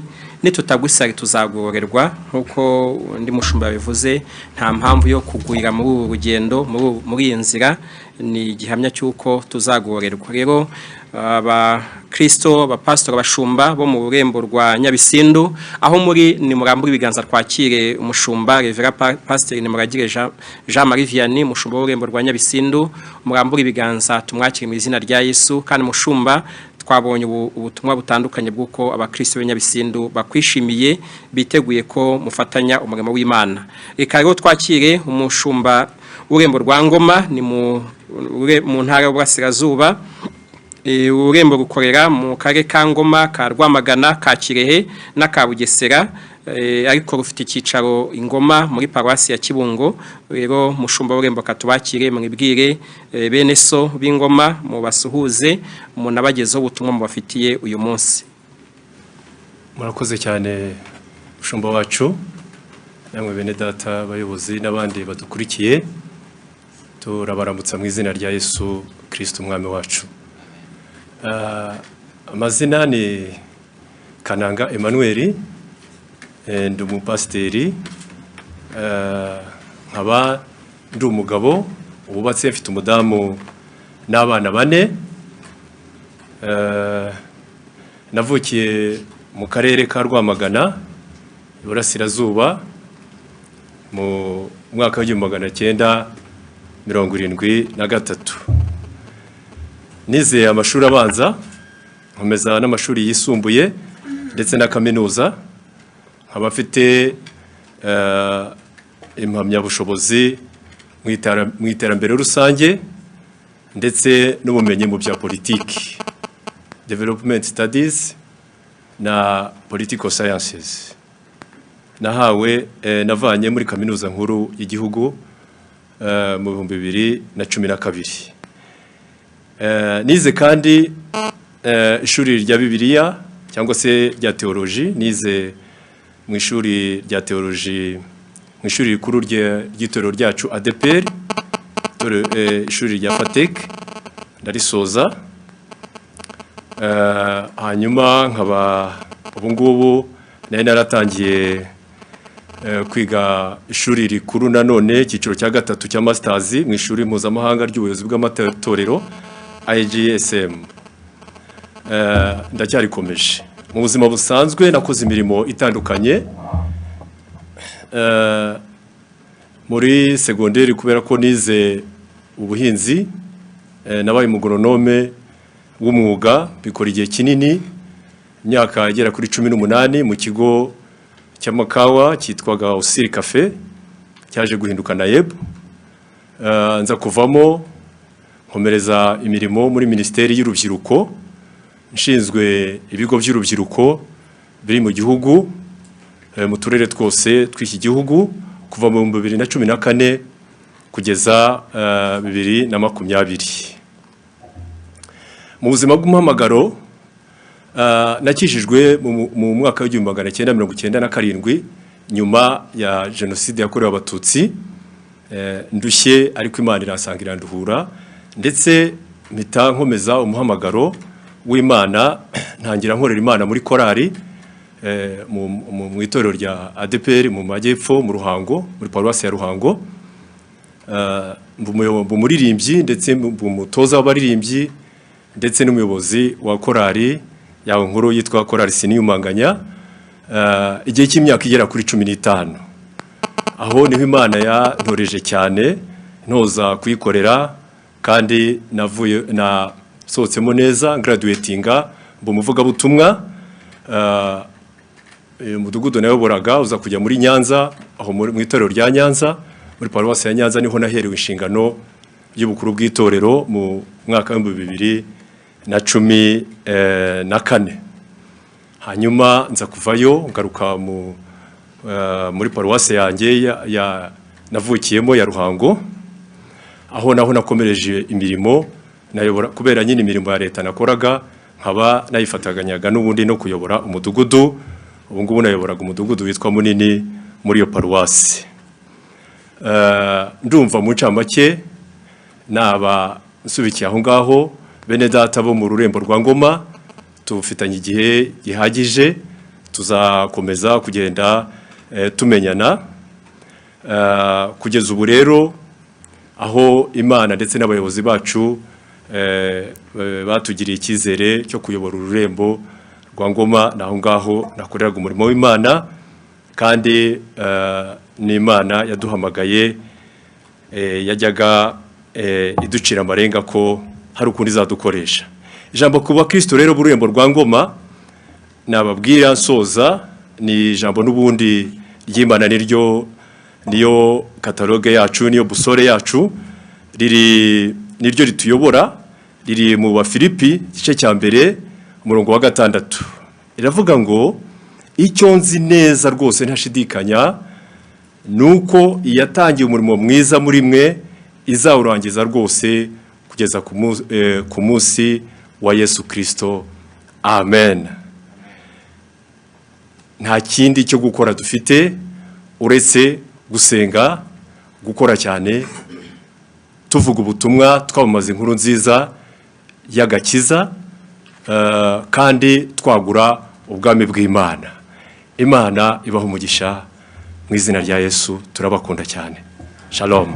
Arakoze cyane, asoza avuga ngo amahoro, shalom. Ariko Imana yatangije umurimo mwiza muri twe, yawutangije mu itorero rya Pentecote mu Rwanda muri imyaka 81 ishize, ndetse n'ikindi gihe cyose niyo turi kumwe, nizakomeza kubana natwe, nizaduha umugisha. Rero bene data bakundwa muri Kristo Yesu bo mu burembo rwa Ngoma, aho muri hose murambura ibiganza twakire umushumba Reverend Pasteur Kananga Emmanuel uyoboye ururembo rwa Ngoma, kandi tuzi ko azabagiraho umugisha, namwe mukamugiraho umugisha. Murambura ibiganza tumwakire mu izina rya Yesu. Twabonye ubutumwa butandukanye bw'abantu berekana ko mushumba bakwishimiye Ingoma, kandi bishimiye kuzafatanya nawe muri uyu murimo wo kubaka ubwami bw'Imana. Dukomeze tujye mu rurembo rwa Nyagatare, naho twakire umushumba waho kugirango twibwire tumumenye. Ni ururembo rukorera mu karere ka Nyagatare, mu karere ka Gatsibo na ka Kayonza, rufite icyicaro i Nyagatare muri paruwasi ya Nyagatare. Abakristo abanyetorero muri aho ngaho mwitegure, mu nyemere twakira umushumba w'ururembo abasuhuze, abibwire n'ikindi kimuri ku mutima uyu munsi muganire bwa mbere akibabwire. Ni karibu mushumba. Mwakoze cyane bene data, bayobozi bacu muri hano, ndetse n'abaduteze amatwi bose, by'umwihariko abo mu rurembo rwa Nyagatare. Mbanje kubasuhuza mu izina ry'Umwami wacu Yesu Kristo. Ndanezerewe cyane kubwo kuba hano, kandi shimira Imana, ndetse shimira n'abayobozi bacu batugiriye icyizere kugira ngo uyu munsi tube duteye intambwe kandi tube turi hano. Amazina yanjye nitwa Pasteur Bizimana Jean Baptiste, ndubatse, mfite umugore n'abana 3. Ntuye mu karere ka Kamonyi, murenge wa Gacurabwenge ku Kamonyi. Navukiye mu gihugu cy'Ubugande, hanyuma aho navukiye wenda mu nzego z'imiyoborere yaho, mu Cyongereza ni district yitwaga kera Masaka, ariko zari nini nyuma baza kuzikatamo izindi nyinshi. Kuri ubu ngubu ni district yitwa Bukomansimbi. Urwego rukurikiraho hasi n'urwitwa Kaunte, nayo ni Bukomansimbi. Hanyuma sub Kaunte yitwa Bukango, ndetse hakurikiraho urwego rwitwa Parish, narwo rwitwa Cyaziza, ndetse hakurikiraho urwego rwitwa Village, cyangwa mu Kigande babyita ngo ni icyaro. Village ni Kibare. Nkaba navukiye bwite mu gace kitwa Kikondokondo, akaba ari aho ngaho navukiye kugera mfite imyaka 14. Hari muri 1994 nibwo twagarutse mu gihugu hamwe n'abandi banyarwanda, nyuma gato ya jenoside yakorewe Abatutsi. Kugira ngo nibwire neza wenda abandi bantu banzi, cyane cyane abatuye ku musozi w'iwacu twadutuye hariya Murambi, murenge wa Murambi, ndetse mu kagari ka Rubona kugirango ni muri Gatsibo, niho abantu bo ku musozi wacu bose niho batuye, bari batuye ahitwa Ikibare. Amazina yanjye ngeze mu Rwanda narahinduye, ushobora kumbona isura ukabona uranze, amazina ukumva niyo utazi kubera impamvu z'amateka y'igihugu ukuntu twari tugisanze. Ubundi amazina yanjye nitwaga iwacu banyise amazina mucyo nitwaga Byaruhanga John Baptist. Izina aho ngaho bazi ku cyaro niyo nsubiyeyo cyangwa nabo tuziranye bazi izina rya Byaruhanga. Iyo bivuze mu Kinyarwanda nyine ubwo biba ari Byaruhanga. Ruhanga rero ni izina ry'Ikinyankore, Byaruhanga ni izina ry'Ikinyankore. Ruhanga rero ni Imana. Nageze mu Rwanda rero nyuma Jenoside gatoya duturirwa Magana gatoya, iwabo wa mama niwe twari dutahukanye, papa asigayeyo. Hari ku Mugina wajenda na Kabugondo, ngo hari muri commune Mugina mu cyahoze prefecture Gitarama. Hanyuma tuhageze nyuma Jenoside gato hari mu kwezi kwa 7 muri 1994, ko byasaga nubwo batwaye dufite nibyo twari dusanze byabaye ko nahantu habaye Jenoside cyane mu buryo bukomeye, byatumye ntashobora kwitwa iryo zina, birangora cyane kuko nangiye kwinjira mu ishuri naje niga mu mwaka wa 5 ntarawurangiza. Hanyuma mitamo guhindura amazina asa naho twari turi kugira ngo mu gace twari dutuyemo, mbese nko mu ntara y'Amajyepfo yose cyangwa muri prefecture cyahoze yitwa Gitarama, nta wundi bari kuba witwa iryo zina no mu ishuri bari kujya bandeba cyangwa ishuri izina ryanjye kwa ryo barangarira. Mitamo rero ubwanjye guhindura amazina kugira ngo nse naho tugeze. Hanyuma n'amateka yarahari n'isura yarahari kuntu byari bikomeye cyane, wenda numvaga byamfasha kuva kumara kabiri kuko dufite ubwoba bwinshi cyane. Rero Byaruhanga nahise ndihinduramo Bizimana kuko Byaruhanga nicyo bisobanura ibya Nyagasani cyangwa iby'Imana. Rero Byaruhanga nahisemo imisimbuzamo Bizimana. Hanyuma John Baptist nabwo kuvuga icyongereza icyo gihe ntabwo byashobokaga, ntabwo bitari byoroshye muri kariya gace cyose wenda nko mu Mutara cyangwa ahandi. Mpinduramo John mpinduramo hanyuma Baptist mpinduramo Baptiste. Ibyo bigatuma wenda iwacu ku Mugina aho namaze igihe kinini cyane twimukiye aho ngaho, bazina rya John uko nibugane n'iryo nitwaga, ariko kuko n'umugari ryo banyitaga ngo n'abantu n'iryo bazi. Ubwo rero mu magambo makeya nari mushaka kwibwira abanzi bashobora kubona isura yanjye bayizi, basanzwe banzi ko niyo ngiye mu Mutara, haba mu Ntoma hari imiryango yacu, hari masenge vukana na papa na babyara banje bazina rya Byaruhanga. Niyo ngiye haba gutabara cyangwa mu makwe aho ngaho Kiramuruzi, hari abantu twabanye ku musozi umwe bavuga ati ni Byaruhanga. Hanyuma wenda papa mu rugo iwacu yitwaga Kambanda Silas, ubwo ndi wo kwa Kambanda. Numva nivuze mu buryo abantu bashobora kunyumva. Magambo make nihutishije, ibisigaye ndabivuga vuba ubwo nagira ngo ntavuga wenda abantu bakagira confusion. Ibisigaye nuko amashuri abanza narayize 6 gice kimwe nkiga Bugande, ikindi nkiga ku Mugina. Hanyuma ayisumbuye abira abanza nyiga mu by'Imana kuri Ecole Secondaire mu Kingi. Hanyuma ane akurikiraho guhera mu 3 kujya mu 6 nyiga muri Groupe Scolaire Saint Aloys Rwamagana. Hanyuma ku cyiciro cya kaminuza nize ishuri rya Bibiliya nyine mu kigo cyangwa ishuri cyitwa Faith Bible College of Missouri.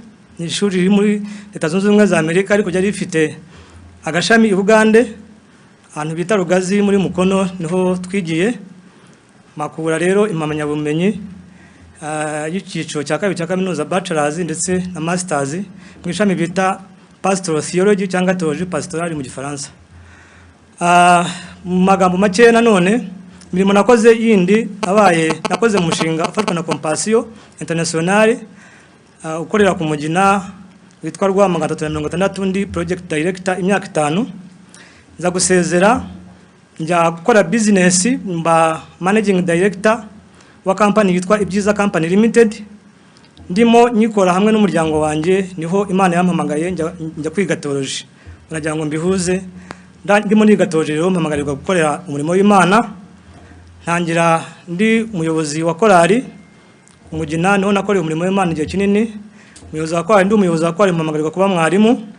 Hanyuma nyuma yo kuba mwarimu mbona inshingano y'ubukuru bw'itorero. Nakoreye ku Mugina, nyikorera no mu maparuwasi atandukanye yo mu ryahoze itorero ry'akarere rya Kamonyi harimo Gihingana na Runda. hanyuma nza guhamagarirwa rero kuba nanone guhabwa n'inshingano yo kuba umushumba wa paruwasi kugeza ubu ngubu nkaba nari umushumba wa paruwasi ya Bugarama ho mu ryahoze ari itorero ry'akarere rya Kamonyi. Magambo makeya rero reka mbahe intashyo mu ijambo ry'Imana bene data b'Inyagatare tuzakorana umurimo w'Imana. Ijambo riri mu gitabo cy'umuhanuzi Yesaya ibice 3:10 avuga ngo muvuge ko abakiranutsi bazagubwa neza kuko bazatungwa n'imirimo y'amaboko yabo. Magambo makeya intego mfite ni ijambo ryitwa kuba umumaro mu gihe cyawe. Hanyuma kugira ngo ube umumaro mu gihe cyawe nuko ugomba gukora cyane, ukoresha amaboko, ugakoresha ibitekerezo, wifashijwe n'Imana uyiragije, bigatuma uba umumaro mu gihe cyawe kandi ukazasiga amateka meza igihe uzaba ugiye ko twese turahari ariko tuzagenda. Imana nibaha umugisha mu izina rya Yesu. Amen. Amen. Imana bibaho umugisha.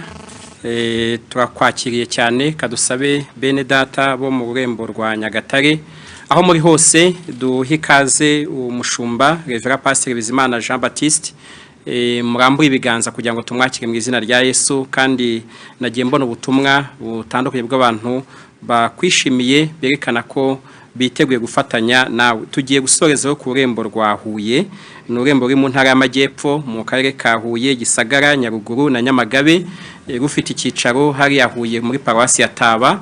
Mu nyemerere bene data ba Kristo bakozi b'Imana bakundwa muri Kristo muri urwo turere, twakire umushumba w'ururembo rwa Huye kugira ngo adusuhuze anatwibwire ndetse n'ubutumwa bugufi yabagenera mwe mugiye gufatanya umurimo w'Imana nabwo abo bagenere. Karibu mushumba. Murakoze nyakubahwa mushumba w'itorero ryacu rya ADEPR, bavandimwe inshuti zanjye ushinzwe indembo zinyuranye. Umwami Imana aduhana umugisha twese. Nkuko mumaze kubyumva, nitwa Pastor Ndayishimiye Tarsis. Nkaba ntuye Huye nkuko bamaze kubivuga. Amashuri nize muri secondaire nize ubuhinzi, umuhinzi. Muri université icyiciro cya kabiri nakiza muri theologie muri PIAS. PIAS ni Protestant Institute of Social Sciences. Hanyuma icyiciro cya gatatu cya kaminuza nakiza muri Université y'u Rwanda aho nize ibirebana na peace and conflict transformation cyangwa se amahoro no gukemura amakimbirane. Ibijyanye n'amahugurwa yandi, nakoze amahugurwa mu byitwa time management, nkora nanone amahugurwa kuri conflict resolution, nkora nanone amahugurwa ku byo bise ngo urugo rw'amahoro. Hanyuma mu rugendo rw'ivugabutumwa cyangwa se rw'umuhamagaro, nakoze mu maparuwasi anyuranye nk'umuvugabutumwa volontaire. Nkunda kubwiriza no kwigisha. Nakoze muri paruwasi ya Ruhashya, nkora muri paruwasi ya Gikonko. Ubwo ayo mazina murumva ko ari mashya kuri benshi murimo. Muri paruwasi ya Gikonko, muri paruwasi ya Rusatira, uyu munsi narindi muri paruwasi yitwa Cyegera abantu bose bahazi ko hari amata menshi nubwo ubona giyewe bitarangeraho. Nkaba rero nishimiye cyane kuba ndahangaha muri uyu mwanya. Imirimo nakoze nari maze kuyivuga, nivuga butumwa cyane no kwigisha abantu b'inzego zinyuranye. Nibyo nagiye nkora mu itorero. Nayoboye umudugudu igihe cy'imyaka igeze nko ku 10. Ahandi nagiye nyobora amasusantre. Susantre wasangaga ari nk'imidugudu 3 cyangwa 4, kubera kandi kazi nari ifite bikaba ngombwa ko bampa umuvugabutumwa dukomeza gukorana. Indi mirimo nakoze mu itorero, nabaye president wa comité de gestion muri paroisse ya Ruhashya na Gikonko. Nabaye umuyobozi w'urubyiruko mu itorero, nanabaye umuyobozi w'icyumba cy'amasengesho.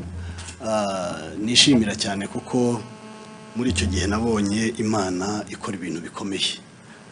kubera kuko abantu basenze. Indi mirimo rero nkuko nabivuze umu agronome nakoreye mu kigo cya Izare ubu ntikiriho, yarahujwe n'ibindi bigo iba RAB twese ngira ngo turayizi. Ni ikigo gishinzwe nyine ubuhinzi, ubworozi, amashyamba, ariko amashyamba ariho haravamo bayashira ahandi. Aho ngaho rero muri Izare no muri RAB nabaye umuyobozi w'abatekinisiye, nakoze n'indi mirimo inyuranye ndasimbura abayobozi mu gihe cyose babaga badahari, abayobozi ba sitasiyo yacu. Hanyuma ikindi nishimira muri imyaka myinshi namaze muri Izare na RAB nuko uyu munsi mwumva ibintu bita ngo n'imbuto z'ibigori za hybride, zimwe twajyaga tujya gukura Kenya, hirya no hino, Zambi. Nshimira Imana kuko nabaye umwe mu bashakashatsi bagize uruhare rwo kubona imbuto za hybride z'u Rwanda.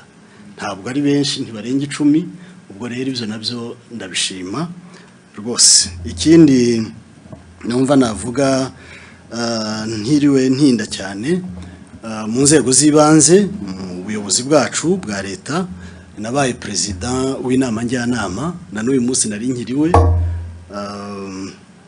kuri manda zigeze nko kuri 2 ariko zitandukanye. Hanyuma ndumva kugira ngo ntatinda, reka mbwire bene data, inshuti, abavandimwe, ababyeyi barihuye ko uje gukorana nabo ari umwana wabo, ariko kubera ko bangize n'umuyobozi nkaba n'umubyeyi wabo, byose ubwo rero tuzareba ukuntu tubihuza kandi bizemera. Abanyehuye rero ndabakunda. Nkimara kumva ubuyobozi bwacu bw'itorero bumbwiye ngo nzajya gukorera uyu murimo ihuye, reka mbwira abanyehuye ko numvise nishimye, numvise nezerewe cyane, kuko ihuye ndahazi n'ibyo ngomba kujya gukora ihuye ndabizi. Ubwo rero icyo nabasaba abanyehuye nuko bahaguruka bakaza tugafatikanya.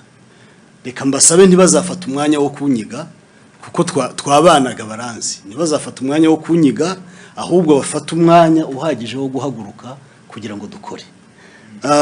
Ikindi shaka kuvuga ntabwo ndi bukibwira abanyehuye, ndakibwira bene data b'aba regional duherewe izi nshingano rimwe, muze tube sude mu gifaransa, tubumwe, sibyo? Tubumwe. Ihuye nimbahamagara rwose muzabanguke, muze mwiruka, muze mu ntabare, kandi nanjye ni mu mpamagara nzasimbuka rimwe nzi. Shimye Imana rero kuri ibyo byose, shimye Imana kubw'abayobozi bacu batugiriye icyizere, mubifashijwemo n'Imana. Imana ibaduhera umugisha. Kandi ijambo yenda nasorezaho kubwira abanyehuye ni ijambo riri muri Yeremiya igice cya mbere, umurongo wa 5. Yeremiya igice cya mbere umurongo wa 5. Yego, harakoze. Haravuga ngo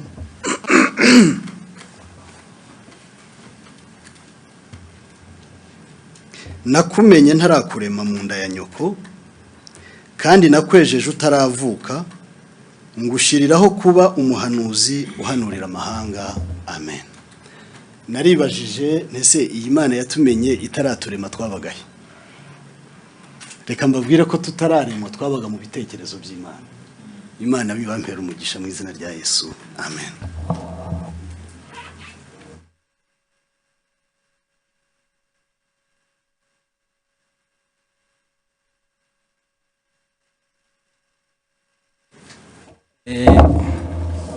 Kugira ngo dukoreshe neza umwanya usigaye, kuko twifuza guhita dusoza, ndashaka gusoza mbashimira mwese, nshimira mpere kuri Emmanuel watuyoboreye kino kiganiro nk'umunyamakuru, kandi nshimira abagize biro twafatanije muri runo rugendo, tukinafatanije guha ku muvugizi wungirije, umuyobozi nshingwabikorwa Pasteur Herma, na Madame Gatesi ushinzwe abakozi n'ubutegetsi, na Madame Oreri ushinzwe imari, ubukungu ndetse n'imishinga, ndetse n'abashumba b'indembo Imana iduhaye aho muri mwese twari tumaze igihe dukora turi bano batanu birumvikana twakoranaga n'abapasiteri n'abashumba mu buryo butandukanye mu makomisiyo atandukanye ariko uyu munsi turashimira Imana ku bw'abi 9 Imana yatwongereye mureke rwose aho muri hose mu gihugu hose kuko nzi ko mwabisengeye turambura Imana icyubahiro tuyishimire cyane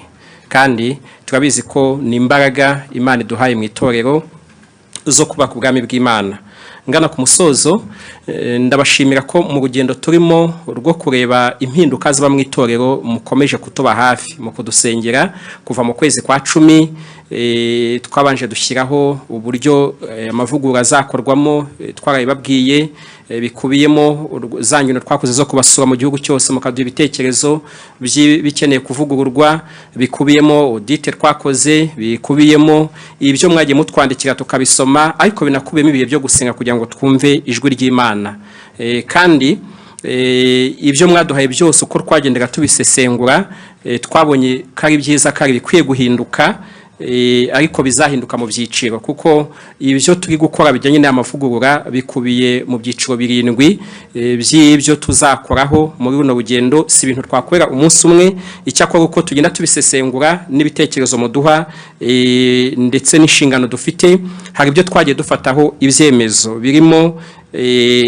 kugira inzego zimwe dukuraho ibi binajyana no kuvugura amategeko hari imyanzuro twafashe imyanzuro kandi inahindura amwe mu mategeko yarasanzwe ariho mu itorero nk'urwego ruriho rufite ububasha n'inshingano zo kwemeza amavugura no kuyashyira mu bikorwa iyo tubonye ikintu gikwiye gutangira gushyirwa mu bikorwa tugifataho umwanzuro uwo mwanzuro kandi tukemeza ko usimbura ibyari bisanzwe mu mategeko mu gihe tugenda tunavugura n'amategeko ikindi nibijyanye n'uburyo abayobozi bajyaho nabwo tumaze kubisesengura mu urwo rugendo twasanze ari bikeneye kuvugururwa mu by'umuyobozi akwiye kuba yujuje mu buryo umuyobozi w'urembo ajyaho cyane cyane kugira ngo dukingure umuryango watuma harushaho guhamagarwa abantu batandukanye mu buryo bwo gukora umurimo w'Imana niho mubona mfashe nk'urugero ku kintu kimwe mu byo twahinduye nuko kugira umuntu abumushumba w'urembo byasaba akagomba kuba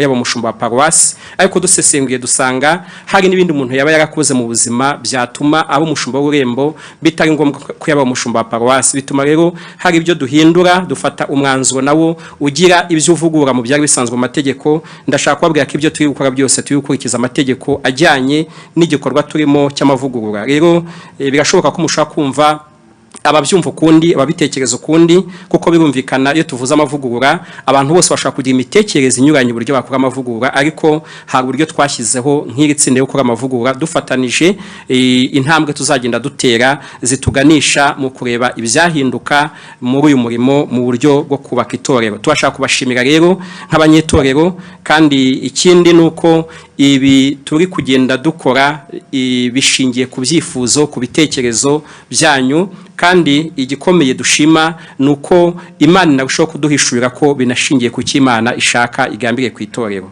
insoza bundi abashimira iyi myaka 81 itorero imaze ni ikintu cyerekana ko Imana ifite umugambi mwiza ku itorero rya ADEPR rya Panikote y'u Rwanda tuyishimira ko yabanye natwe muri iyo myaka yose tubashimira abashumba batandukanye bakoze umurimo hari abasimbuwe n'abangaba bagiye gutangira muri iki gihe batandukanye aho bari hose tubashimira umurimo mwakoze ndetse n'abandi bagiye basimburana imyaka 81 irimo abashumba benshi mu nzego zitandukanye kandi Imana igenera abantu bose aho bahera aho batangira kuko niyo nyiri bihe turi mu murima w'Imana ariko turazirikana umurimo mwakoze kugira ngo itorero rigere hano nsaba n'abakristo aho muri hose kugira ngo abo bene so abashumba muri kumwe abapastori Imana yakomeje gukoresha umurimo mu bihe bitandukanye ibyo rwose mujye mubasabira umugisha kandi mubiyubahire kuko Imana bakoresheje umurimo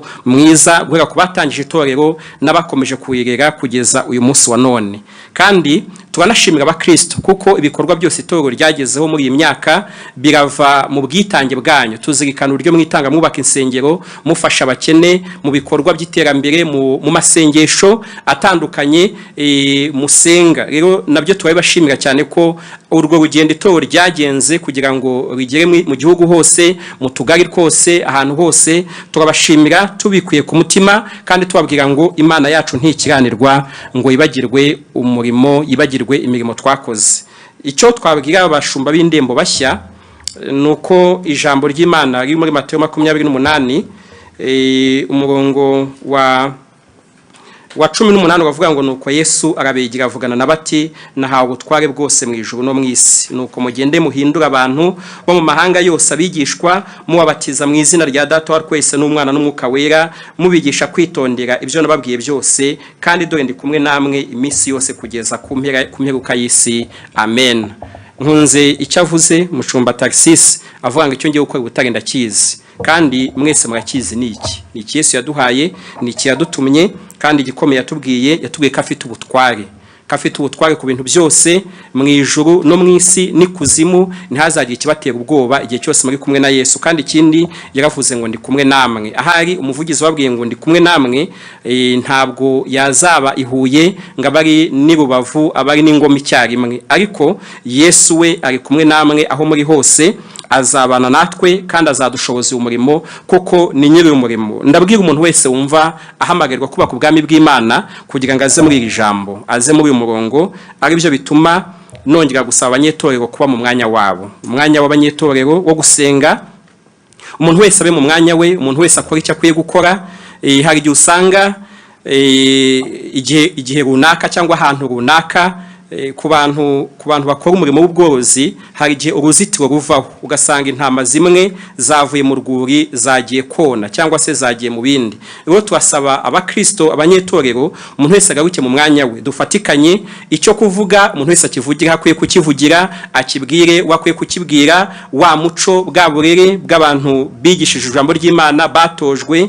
Dusenge kugira ngo imbaraga z'Umwuka wera zakoreye mu itorero kuva ryatangira rikaguka, abanyabyaha bakihana, abantu bakava mu ngeso zabo, izo mbaraga ziracyahari, zikomeze zikorere muri twe. Ndasoza mbashimira mbabwira ngo umuntu wese yongere abe mu mwanya we. Bashumba b'indembo ndetse na bene data dufatanije muri komite nyobozi y'inzibacyuho, ntabwo twari bwasoze igikorwa cyo kwibaza ngo mbese n'ibikimana ishaka ko byahinduka mu itorero, byavugururwa mu itorero, byahabwa imbaraga, byashyirwa ku murongo. Bakristo ntabwo aho turahasoza. Mureke rero aho kubibaza abantu dukomeze tubyibaze, tunabibaza Imana.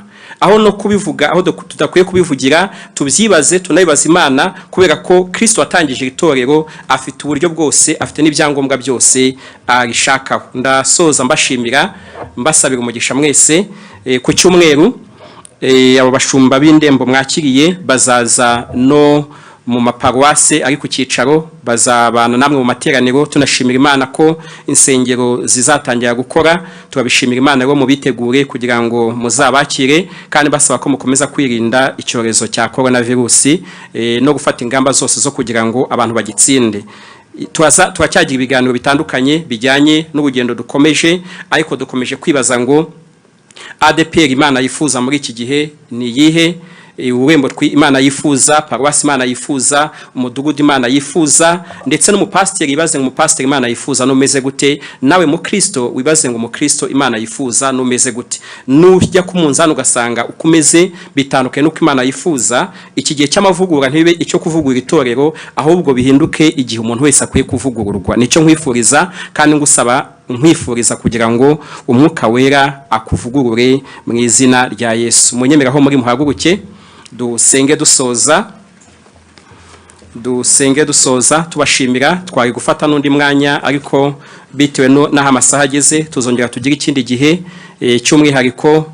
Mu minsi iri imbere turateganya amasengesho tuzabatangariza, twifuza gusenga iminsi 10 harimo umunsi wa buri urembo tuzafata wo gusengera buri urembo koko twifuza ububyutse twifuza kubona imbaraga z'Imana n'ibitangaza bikorerwa muri buri urembo kandi Imana izigikwiye rero tuzagira iminsi 10 yo gusenga tuzabatangariza mu gihe cya vuba umunsi tuzayatangira buri munsi umwe uzawahariwe buri urembo tugusengera nk'igihugu cyose dukurikizeho urundi tugeze umunsi wa 10 noneho tuzasorezaho ayo masengesho kandi ayo masengesho iminsi 10 azaba yongera ku minsi 70 twasenze twifuza kuzuza umubare w'iminsi 80 ungana n'imyaka 80 itorero rimaze kandi ibyo bihe byose turifuza ububyutse turifuza imbaraga z'Imana turifuza kubona abantu bakira ibyaha bakira indwara buzura umwuka wera bungu bumwe turifuza kubona ubuzima buhinduka turifuza kubona itorero riba igisubizo mu gihugu riba umugisha aho abantu bakorera kandi hari umugisha Imana yategekeye abantu bayumvira mu kuva 28 rero dukomeze twumvira Imana uko dukomeza kuyumvira Imana izaduha umugisha munyemerere aho muri duce bugufi imbere y'Imana maze dusenge dusabire umugisha mwe mwese turaba turi ku musozo kugira ngo abanyamakuru nabo bakomeze gahunda zindi za live radio munyemerere dusenge dusaba umugisha tugasabye ngo Uwiteka abaha umugisha kandi abarinde itorero ry'Imana aho muri mu ndembe zose muri iki gihugu ndetse n'abari mu kindi gihugu mu bindi bihugu bitandukanye tugasabye ngo Uwiteka abamurikize maso ye heza abagire neza kandi Uwiteka akomeza abarebe neza abaha amahoro kandi ubuntu bw'umwami wacu Yesu Kristo n'urukundo rw'Imana no gufashwa n'umwuka wera ibyo bikomeze bari natwe twese bari natwe mu itorero mu miryango yacu mu byo dukora tugasabye ngo bibe kuri abashumba bizi ndembo bibe muri izi ndembo bibe mu buzima bwacu bwa buri munsi biduherekeze bituyobore bitugeze mu bugingo bw'iteka ryose kandi turifuriza buri wese kugira ngo uyu munsi w'iherezo azabe mu bazakirwa babwirwa ngo nuko mugaragu mwiza wakiranutse muri bike twegurirwa ikamba ry'ubugingo Uwiteka akomeza bishimire kandi akomeza barebe neza Uwiteka abaha umugisha uyu mwaka ndetse n'ibihe byose amen amen Yesu abaha umugisha dukomeje kubifuriza gusoza ukwezi kwa kabiri neza nkuko mubizi intego dufite ni ukuba amahoro muri Kristo kandi ibyiza byose biboneka muri Kristo Yesu mukomeza mu bihabwe amen.